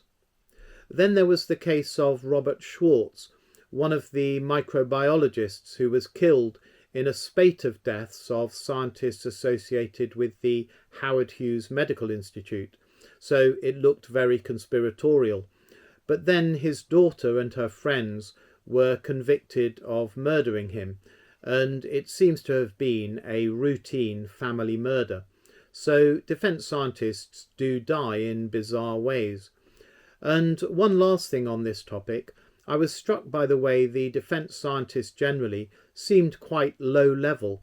There was nothing that suggested they had special access to some deep dark secret that meant they had to be disposed of. Of course, we don't know what they knew, but it seemed that if they knew something, then probably a lot of people did. But that said, many state secrets are actually quite boring. They're technical data like the exact range of a particular missile or something. So it's possible that a low-level person could know something vital, and they're perhaps the sort of people who are most susceptible to being bribed or blackmailed by foreign spies. So that could be your motive. Okay, next, Gareth Bennett, the priest and academic who wrote the Crockford Preface condemning the church hierarchy. Well, it seems, he was already a disappointed man, and he must have felt he'd massively embarrassed himself and ruined any hope he had of becoming a bishop, all of which might have made him feel he couldn't go on. I included his case because it was another one involving carbon monoxide, and particularly because it involved Nicholas Gardiner, the same coroner who dealt with David Kelly, and it showed how Gardiner had a closed mind. At least that's what people thought at the time. There was some oddness with the strange death of the cat, and the fact that 2 lengths of tubing were bought on the afternoon he died, and Derek Pattinson, who commissioned Bennett's preface, was a somewhat murky character, a secret gay with a drink problem. So you could construct a motive for murder if perhaps Pattinson or someone else had been involved in writing the preface and silenced Bennett to stop the secret getting out. I think some may have suggested that, but it's not gained much traction. Now Hilda Murrell. So I tried to bring out the paranoia of the UK government at this time. You had IRA bombs and Scottish nationalist letter bombs, which might seem trivial in hindsight, but had to be taken seriously, especially in light of the Brighton hotel bombing. People really were out to kill Mrs. Thatcher, and they very nearly did. If you had people bombing your hotel and putting explosives through your letterbox, wouldn't you get the security services investigating all sorts of people to find out what's going on in the country you're supposed to be presiding over? And there was also paranoia about leaks. And again, if there were 1 or more people working for you who were constantly giving away your confidential information to embarrass you, wouldn't you want to know who it was so you could stop them? And as we've said, the UK security apparatus employs over 50,000 people. They'd be falling down on the job if they weren't investigating whether state secrets were ending up with people like Hilda. So the idea that Hilda disturbed people who were searching in her house, and whether because one of them was a psychopath or just through panic they ended up killing her, not a premeditated assassination but a fiasco that turned deadly, basically the scenario described by Tam Dayel, that to me is the most credible explanation fitting the evidence and recognising the whole context, i.e. that this wasn't just a random old lady, but was one who was involved in all sorts of troublesome behaviour. But there are still some things that don't fully make sense to me. First, I read a lot about the Belgrano, and I failed to see anything really embarrassing about it. People say the Defence Secretary and Mrs. Thatcher misled Parliament, saying the Belgrano was closing on the task force. But I think their position is perfectly reasonable, that the precise heading of the Belgrano at the time it was hit was irrelevant, and it was definitely in the area to find the task force and sink British ships. And Argentina had clearly been told it wasn't protected by being outside the exclusion zone. The captain of the Belgrano himself says it was a legitimate act of war. And while much was made of the Peruvian peace plan, that was clearly a delaying tactic. Peru was not neutral and tried to help Argentina with Exocets, and General Galtieri rejected the Peruvian plan anyway. And then again it said Mrs. Thatcher sank the Belgrano to scupper the chances of peace, but the sinking of the Belgrano could have accelerated peace, insofar as it showed Argentina Britain was serious and it needed to come to the negotiating table. So the Belgrano seems to me a manufactured controversy.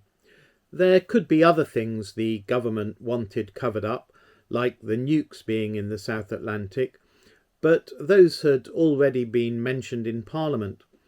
And the civil servant Clive Ponting is supposed to have leaked sensitive information, but as far as I could tell, it wasn't anything that wasn't already known, apart from some procedural stuff perhaps about having an unexpurgated explanation and a sanitised version.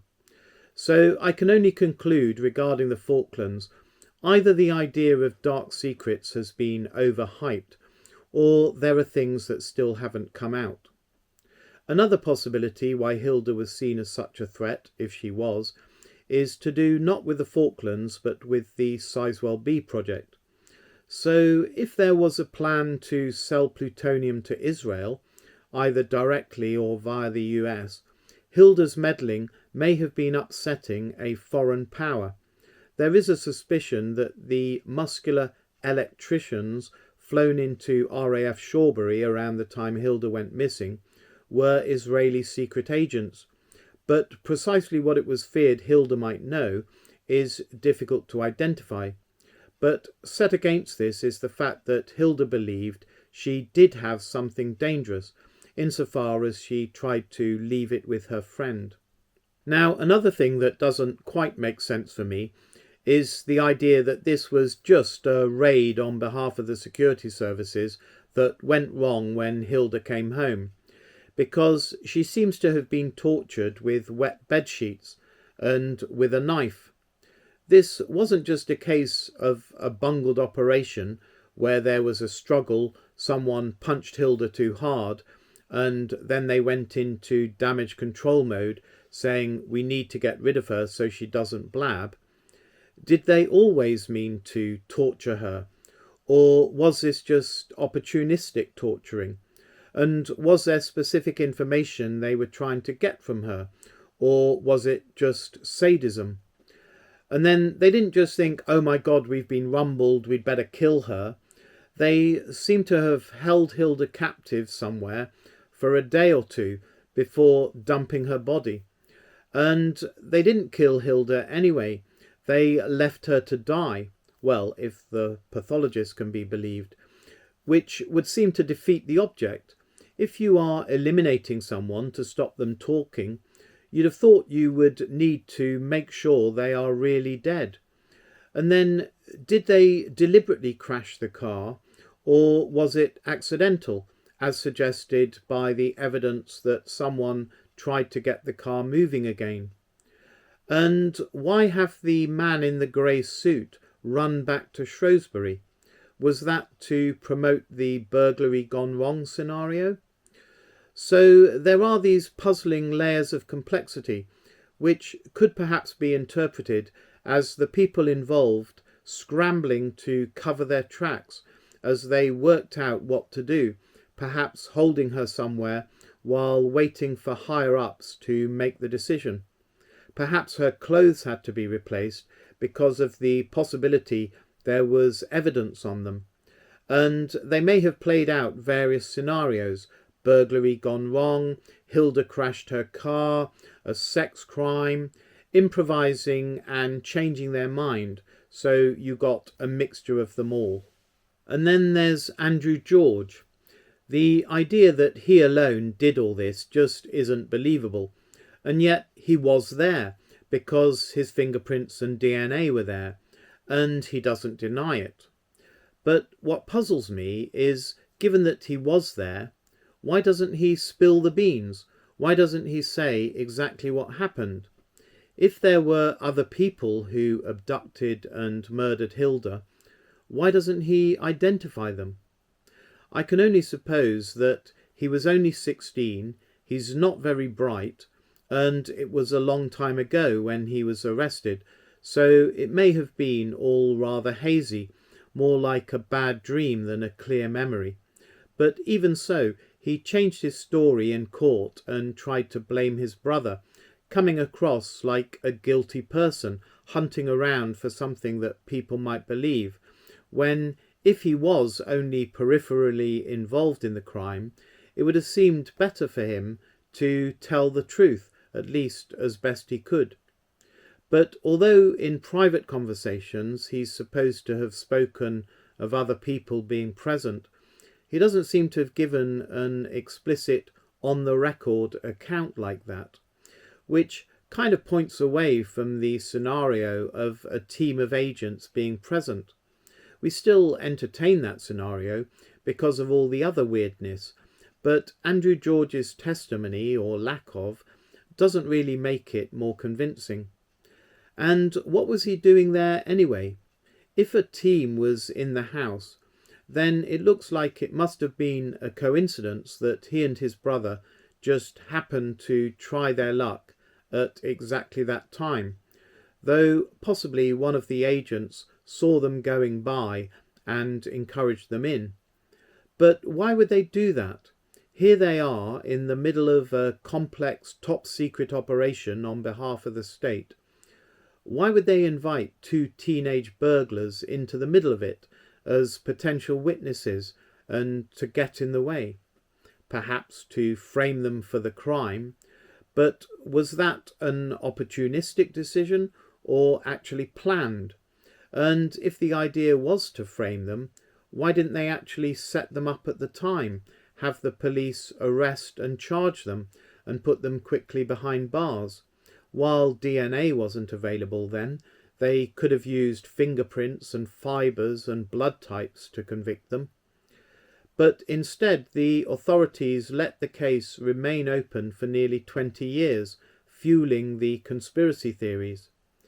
And then, if the setup theory is correct, they suddenly decided to frame Andrew George after all, arresting him in June 2003.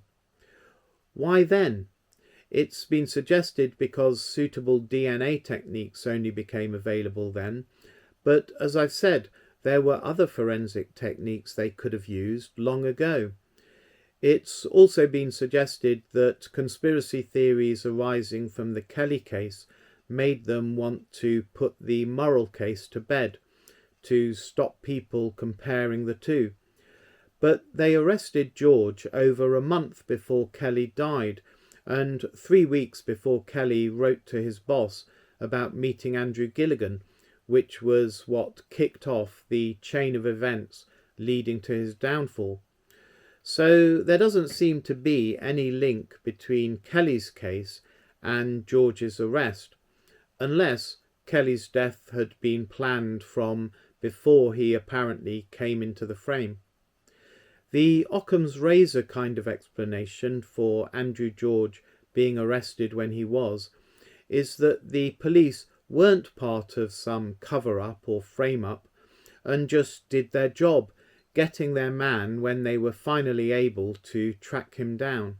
And another thing I find bizarre is Andrew George's supposed claim that he was promised £60,000 if he kept his mouth shut, though it's not clear when he was going to receive this. But seriously, here you are, burglarising, torturing, and maybe killing an elderly woman on behalf of the British state, which would be a huge scandal for the government and probably a long prison sentence for you personally, and you're relying on this rather thick teenage delinquent to keep his mouth shut to save your bacon? I mean, people do some stupid things, but really? I mean, it could happen, but it doesn't really make sense that you would offer this guy money just hoping he keeps his side of the bargain. So the more you look into these things, the more difficult it becomes to construct a coherent picture, and instead more and more questions arise which invite more and more elaborate theories to explain them, and these point in more and more directions. And that's why, for me at least, it's very difficult to say this is what I believe happened. Instead, I have to say I don't know what happened. Something is very fishy. But beyond that, we can't be sure of anything, except that the official narrative is definitely not the truth, the whole truth, and nothing but the truth. And so it's equally clear that people who dismiss the conspiracy theories out of hand are either naive, ignorant or dishonest. Okay, let's move on to Willie McRae. Well, here it's a bit difficult to identify a motive for state assassination. Yes, he was connected to Scottish nationalist terrorism, which with things like the Brighton bombing had to be taken seriously. But that's not a reason to assassinate him, because it wouldn't stop the bombers and might even encourage them. His opposition to Dounreay might be more of a motive, though I'm not sure his role in the inquiry would be so decisive it would be worth murdering him. His possession of a dossier on Scottish paedophiles in high places is probably the most convincing reason why you might go to the lengths of killing, but that's assuming it existed. And on this subject, I might mention that in my reading I came across several threads leading in that direction of paedophilia in high places, and I chose not to follow them. The subject is pretty dark and probably best treated as a topic in its own right, but I did include McRae's dossier because it is so relevant. So, could McRae have killed himself? Well, he was depressed, says his brother, and his drink driving charge may have been a downer. He may have felt the burdens of life, sacked from his law firm, struggling with drink, failing in his bid to lead the SNP, which showed people didn't think him charismatic or leadership material, and then to top it all, the fire in his bathtub that morning. So it could have been a delayed reaction to that. But I don't know, doing the act halfway through the journey to his cottage? It seems unlikely, though I suppose you could argue that if his car had gone off the road, stranding him in a field in the middle of the night, it may have been the straw that broke the camel's back. But then you have to ask where his whiskey was, and in any case it was an unlikely way for him to shoot himself in the back of the neck. The temple or the roof of the mouth would be more natural. But in the middle of a field in the middle of the night, it also seems an unlikely time, place and indeed method for murder. In their book on tartan terrorism, Scott and McRae suggest the murder could have been unplanned, like with Hilda, if, say, McRae stopped to change a tyre and got into a confrontation with people, perhaps Special Branch or something, who were following him. But how would they know about his little gun? I suppose he could have pulled it on them and they then wrestled it off him. But what then? They force him into his car, then shoot him with it? Seems unlikely, but it all seems unlikely. Yet one of these things must have happened. Either he shot himself or someone else did. Again, there are missing pieces, and the police went for the easy option. No foul play, case closed. Don't worry about the missing items, about what the pile of papers was doing outside the car, about the mechanics of the shooting, about testing for gunshot residue, about how the car came to leave the road. In other words, don't be a conspiracy theorist. Okay, what about Princess Diana, subject of conspiracy theories par excellence? Was the accident staged? Well, as a way of bumping someone off, it seems to have an awful lot of moving parts. You have to get Henri Paul, the driver, to take that route through the tunnel, which isn't an obvious one. So you have to ensure that Henri Paul is the driver. Then you have to get all your cars and motorbikes in place to force Paul into avoiding action and to blind him with a flash gun. And perhaps you also have to ensure that that particular car is chosen for the journey because of the hints that it was prepared for the accident. And on that subject, I wasn't sure about the way it was stolen and found with the electronics ripped out, so it needed new ones. If you wanted to tamper with the electronics, wouldn't you steal the car, replace the electronics, then let it be found apparently okay, but in reality with your new evil electronics in place. But if you rip the electronics out, won't the repair shop just replace them with new good ones? But I suppose it could be that having the car taken to a repair shop was a less suspicious way to insert new electronics, so that no one would be surprised to see new electronics. And perhaps there's only really one place where a Mercedes would be repaired, so perhaps it was easy to insert an undercover operative or something to install your suspect electronics. And this is, of course, assuming the electronics were tampered with, but for me some things pointing to that are the anomalous brake warning light, the eyewitness who said he heard the Mercedes engine racing, and the fact the car was found in neutral. You see, Paul's own car was an automatic, so it seems unlikely that he selected neutral by mistake. What it sounds like is there was some device to disable the brakes and override the accelerator, which would make the car speed up with no way of slowing it down, and that would help to make Paul lose control. And then presumably he put the car into neutral to try and stop this out of control acceleration. But this is the thing, it's all becoming so elaborate. There's so many things that have to come together. Wouldn't there be easier ways of killing the princess? Well, maybe, maybe not. If you sit down and devise your own plan to kill Diana, remembering it's got to look like an accident, you might find yourself getting into equally elaborate scenarios. So, for example, I've seen the suggestion of faking an IRA bomb to kill Diana. But in that case, there would need to be a serious police investigation until some culprit is found. And who knows where that might lead, especially if the IRA say, not one of ours, must be the British deep state.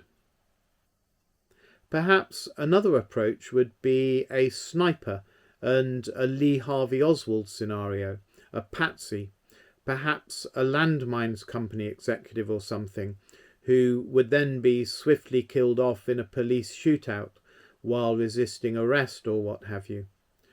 That sounds a lot simpler to pull off, but perhaps it would again have left lingering doubts. People would have questioned who was really behind the gunman, the same way they have questioned the JFK assassination. And although Diana's accident does have a lot of moving parts, it's possible that assassins had been following her for a long time, looking for an opportunity, and that was just the night when everything clicked and they got lucky. After all, what about the accident she was involved in a year earlier? Was that a previous attempt that just didn't work out? And anyway, it seems to me more likely that Paul was forced to crash than that he was so reckless as to get himself in a situation where he drove Dodie, his boss, and super celebrity Princess Diana at top speed into a pillar. And then there's the question of his being drunk. The French went to some lengths to ensure the integrity of the blood samples, having the magistrate oversee the extraction and testing the DNA. But people still doubt. In one true crime case I've seen, a doctor who had to give a DNA sample for a sexual assault inquiry sewed a rubber tube containing someone else's blood into his arm to avoid giving his own DNA. And he did that 3 times, and it was only after the 3rd occasion that things began to unravel. So if that doctor could spoof his blood test, someone could have spoofed Paul's blood test. But it does seem that he could have been drunk.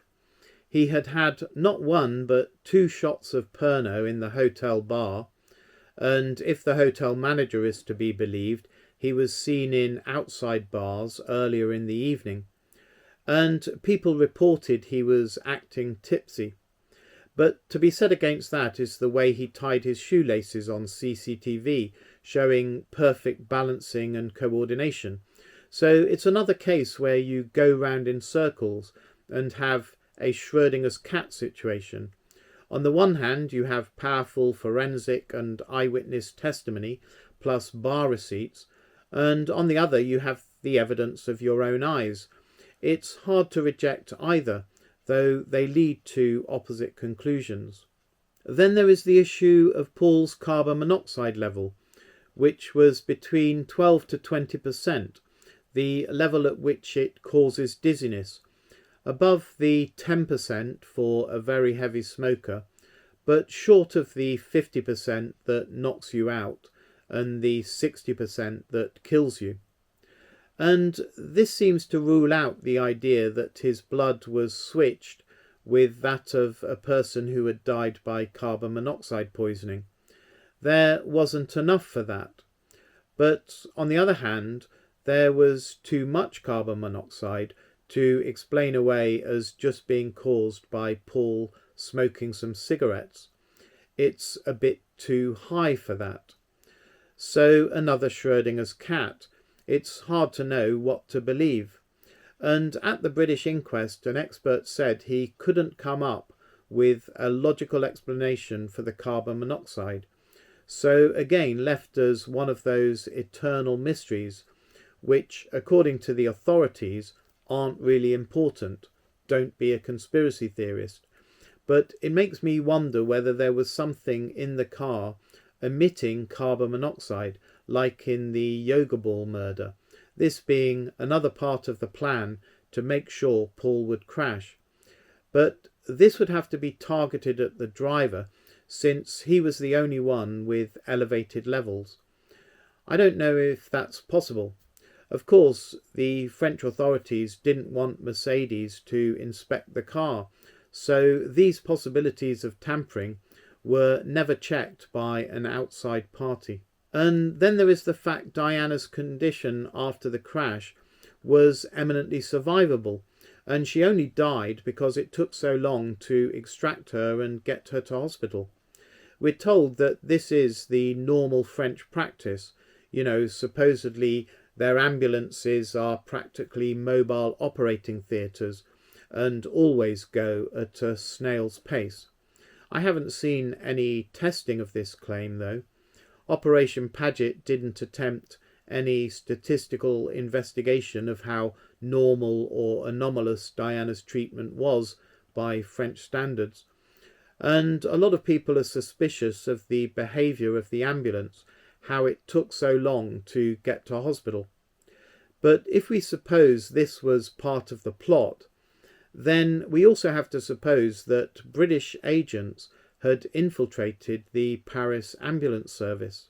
And there are ways the French seem to have aided the cover-up, if that's what it was, clearing the tunnel in record time, keeping the car away from Mercedes engineers and letting it deteriorate in storage, perhaps misrepresenting Paul's alcohol level, not finding the Fiat Uno, having the tunnel camera offline, not inquiring too closely into the possibility of state involvement.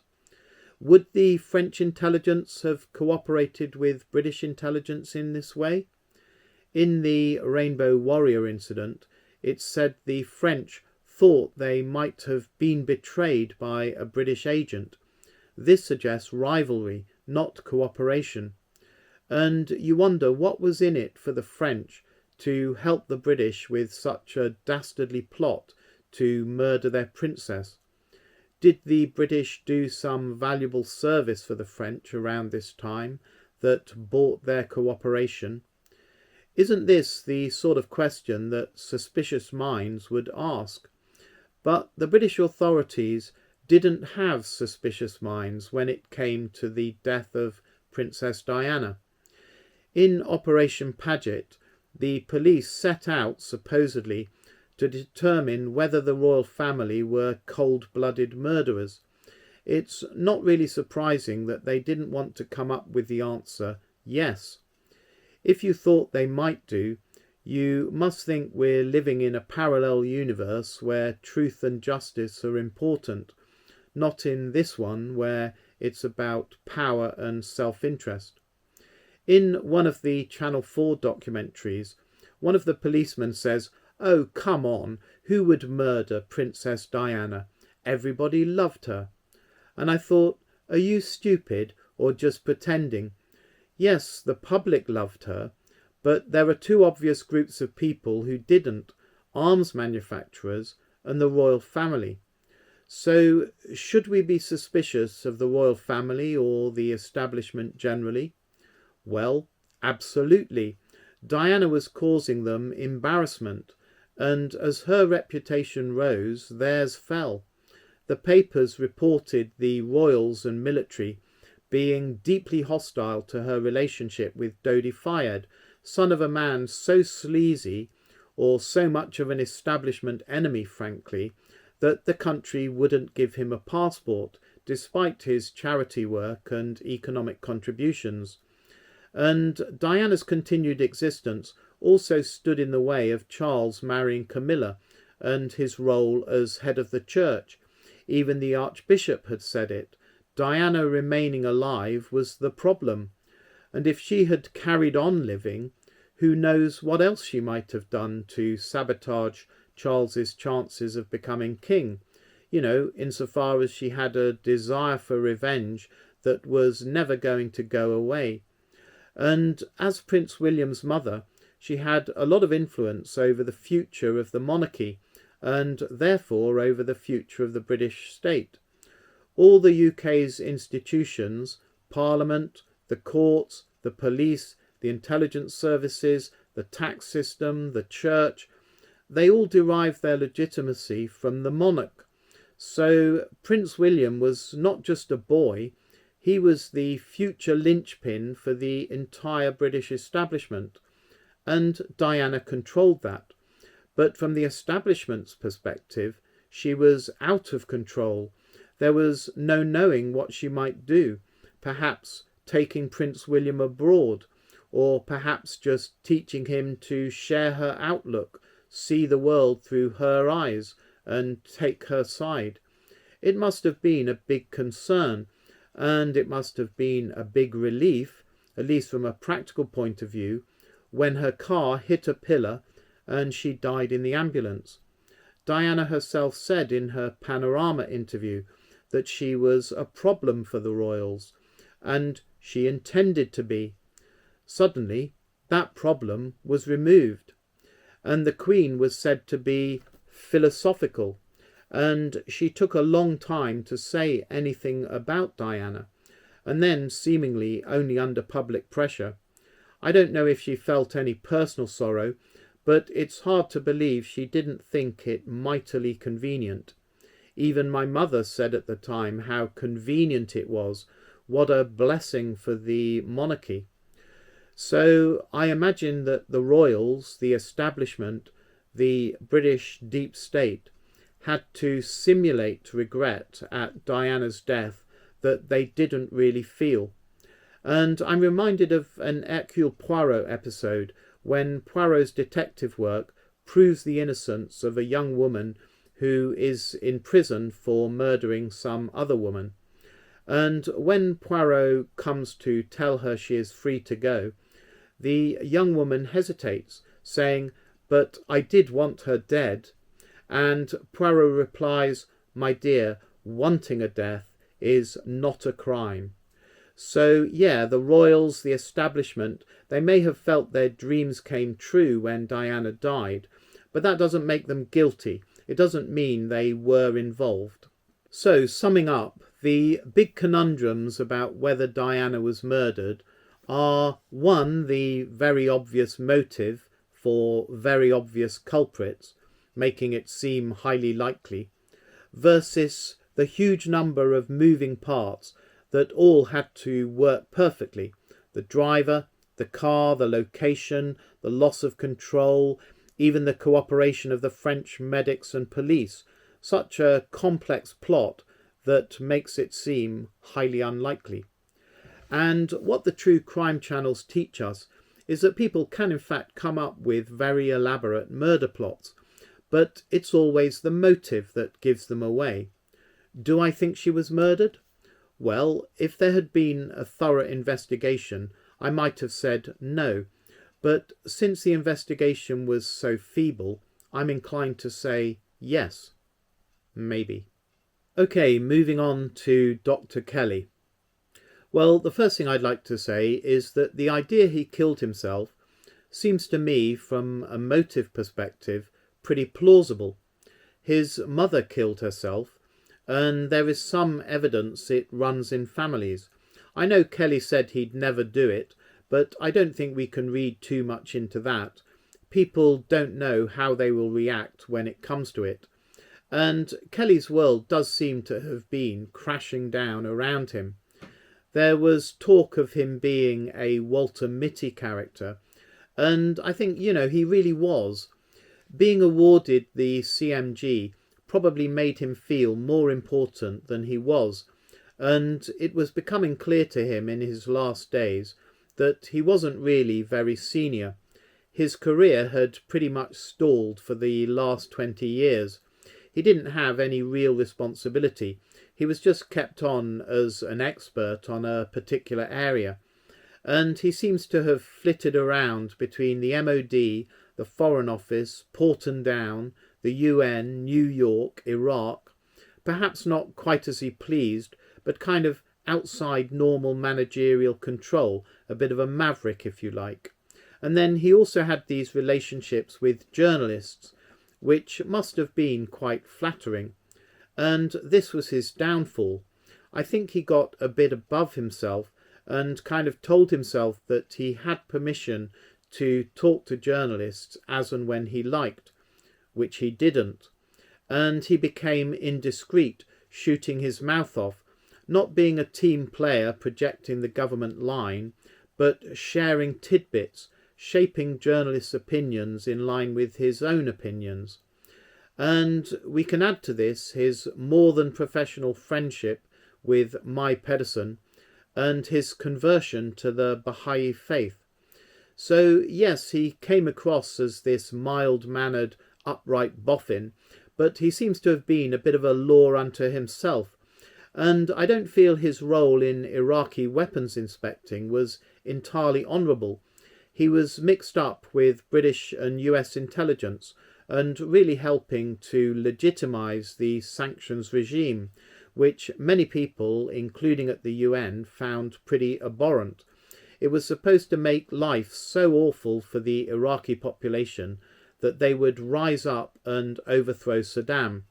But that isn't what happened. It just meant things were even worse for them. And the story is told about how he reduced Dr. Rihab Taha, the Iraqi bioweapons representative, to tears more than once. And that doesn't sound to me particularly admirable. I think the tears were mainly frustration at the way the weapons inspectors assumed the Iraqis were guilty, and there was nothing the Iraqis could do to change their minds. If the inspectors found something, it proved the Iraqis' guilt, and if the inspectors didn't find anything, it proved the Iraqis were lying and not cooperating. And the point is that Dr. Taha's frustration wasn't just about not being believed, it was about the fact that Iraqis were starving and infants were dying. The Iraqis were desperate to pass the inspections so that the sanctions could be lifted and they could start to get food and medicines flowing again. But unfortunately for the Iraqis, the inspections were just a sham, and the US had no intention of lifting sanctions until Saddam was gone. And Kelly was one of the minions who enforced and legitimised this policy. So anyway, to return to the point, his world was crashing down because he had lost the respect of his colleagues. He had shown he was someone who couldn't be trusted. Who knows what else he might have told people about internal goings-on at the MOD, or more importantly, what he might leak out in future. could he be given access to confidential information again? Now, I say he lost the respect of his colleagues, but the civil service does throw up whistleblowers, and they tend to be seen as brave and principled. And we know there was unhappiness within the MOD about the content of the dossier, so it's possible that Kelly's colleagues didn't think any less of him because of what happened.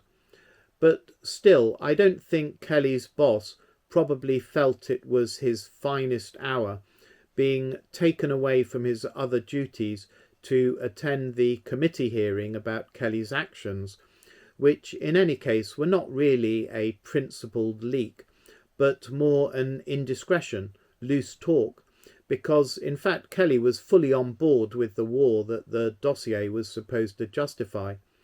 And whether or not his colleagues personally supported Kelly, the MOD machine surely didn't. So you'd think that Kelly's security clearance, his access to top secret information, probably came under question. And let's have a look at the disciplinary letter he was sent by the MOD personnel officer. Now, he supposedly chose not to open this letter before he died, but it just put into writing points that had already been made to him. So Richard Hatfield, the personnel director, says, "I explained that your letter, the one confessing to meeting Gilligan, had serious implications. You appeared to have broken departmental regulations. You had indeed breached departmental instructions on numerous occasions. With respect to Gilligan, you had not sought permission or advice prior to either of these meetings, and had not thought to report them subsequently. As I made clear, these are serious breaches of standard departmental procedure, and you were unable to give me any satisfactory explanation for your behaviour. Your contact with Gilligan was particularly ill-judged." But he accepts Kelly didn't betray confidential information, so says, "I have concluded that although your behaviour fell well short of the standard that I would expect from a civil servant of your standing and experience, it would not be appropriate to initiate formal disciplinary proceedings, but the possibility of disciplinary action could be reopened if any facts were to come to light which appeared to call into question the account and assurances that you gave to me. I am sending a copy of this letter to Dr. Wells as your line manager, and a copy to Richard Scott at DSTL, which will be placed on your personal file." Well, how would you feel if you got a letter like that from your workplace? It must have been embarrassing for David Kelly. Here he was, in his mind, the heroic weapons inspector with the CMG, the TV personality, the always factual and precise scientist, and suddenly he is being told off like a naughty schoolboy about his behaviour and his lack of judgment. Hard to go back into work and hold your head high after that. Not a glorious way to end your career. And then it's possible that there's something else we don't know about that happened on the day he died, just before he left the house. There was a last phone call, and before that something that made him sit in the sitting room and think. Could he have been told his security clearance was under review, or his trip to Iraq was cancelled, or that further information had come to light that warranted disciplinary action? Because he hadn't told the full truth about what he said to Susan Watts, and she had actual recordings of him, so it could have been proved that he hadn't been honest. If there was something like that, it's not difficult to see how it might have tipped him over the edge. He might have hoped that he'd got through the worst and things would blow over. Then something came along that was another hit to his pride and his confidence, making him realise that things were never going to go back to the way they were. He might have decided to end it all because of the shame and humiliation. That's pretty much what Lord Hutton's inquiry concluded. But while I can imagine that, I get the feeling that Kelly was not the delicate egghead he might have seemed to be, but was actually quite tough, with strong self-belief.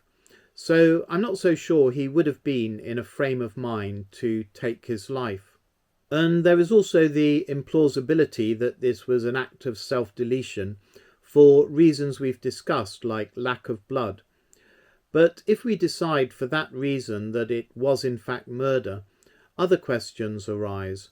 Were the assassins waiting outside for him to intercept him on his walk? How did they know when he was going for a walk and where? Perhaps they called him and suggested he come out to meet them somewhere, but he met up with his neighbour and just seems to have been enjoying his usual walk, not going to a rendezvous. And the tablets and knife that seemingly belonged to Kelly and his wife, did the assassins sneak into his house and take them to stage the self-deletion? Perhaps they could have got them during the night when Kelly was missing and the house was searched. So did they kill him, then scrabble around for a way to stage the scene? Perhaps that was DC Coe's job the morning after the body had been discovered. But it seems a bit chaotic and unlikely, especially for me, the idea of the assassin somehow jumping out of the bushes halfway through his walk. Sure, it could happen though. So again, if we approach the question from different angles, we come to different conclusions. And it's again the cover-up that seems to give the game away, that seems to say it was in fact murder. It was the way it was immediately escalated to the Prime Minister and the setting up of the Hutton inquiry that was an obvious damage control exercise. And there was one key thing that struck me at the time this happened, which was the reaction of Tony Blair. When he arrived in Japan and addressed the press, his demeanour said to me that Kelly's death really shook him, and not just because a man had died, but because it told him that he was not as powerful as he thought he was, and there were dark actors, as Kelly called them, outside Blair's control. I got the impression that Blair had said, "No, we can't kill off David Kelly," and had thought that was the end of it. But these dark actors had showed they didn't care what he thought, and Blair now realised there were forces at work in the world bigger than the British Prime Minister, and perhaps even that he could be dealt with similarly if he got in the way. Now, I know that's a lot to read into a facial expression, but you have to remember that at this time we were very used to seeing Tony Blair on the TV, and he was very slick, very self-assured. But with Kelly's death he looked strangely haggard and haunted, shaken to the core, vulnerable, powerless. It was that whole aura that gave me the gut feeling that I've described. Kelly's death told him there are people in the world who have no boundaries and to whom the British Prime Minister is nothing. Okay, last of our wet jobs, Robin Cook. Well, this is a strange one. It seems a pretty straightforward case of a medical emergency. His wife Gaynor was there. She saw everything that happened. If there was anything suspicious, she would have known about it, surely. So why do we have our doubts? Well, a couple of things. Motive. As we've seen, Cook was criticising government policy in an escalating way, and perhaps he knew where the bodies were buried from his days as a minister. Perhaps he knew some pieces of the puzzle surrounding Diana's death when he was Foreign Secretary responsible for MI6. So there may have been a feeling he needed to be eliminated before certain things got out. But on the other hand, from reading Robin Cook's writings, I got the feeling that he didn't really know all that much. He sort of muses saying, "I began to suspect Iraq didn't have WMDs, weapons of mass destruction, as though that's some kind of revelation." And you think, what? Even we as ordinary citizens knew that Iraq didn't have WMDs. It was obvious. It seems as though maybe you can be Foreign Secretary but still be kept in the dark and perhaps kept busy with routine business, so you don't have time to dig around and ask awkward questions.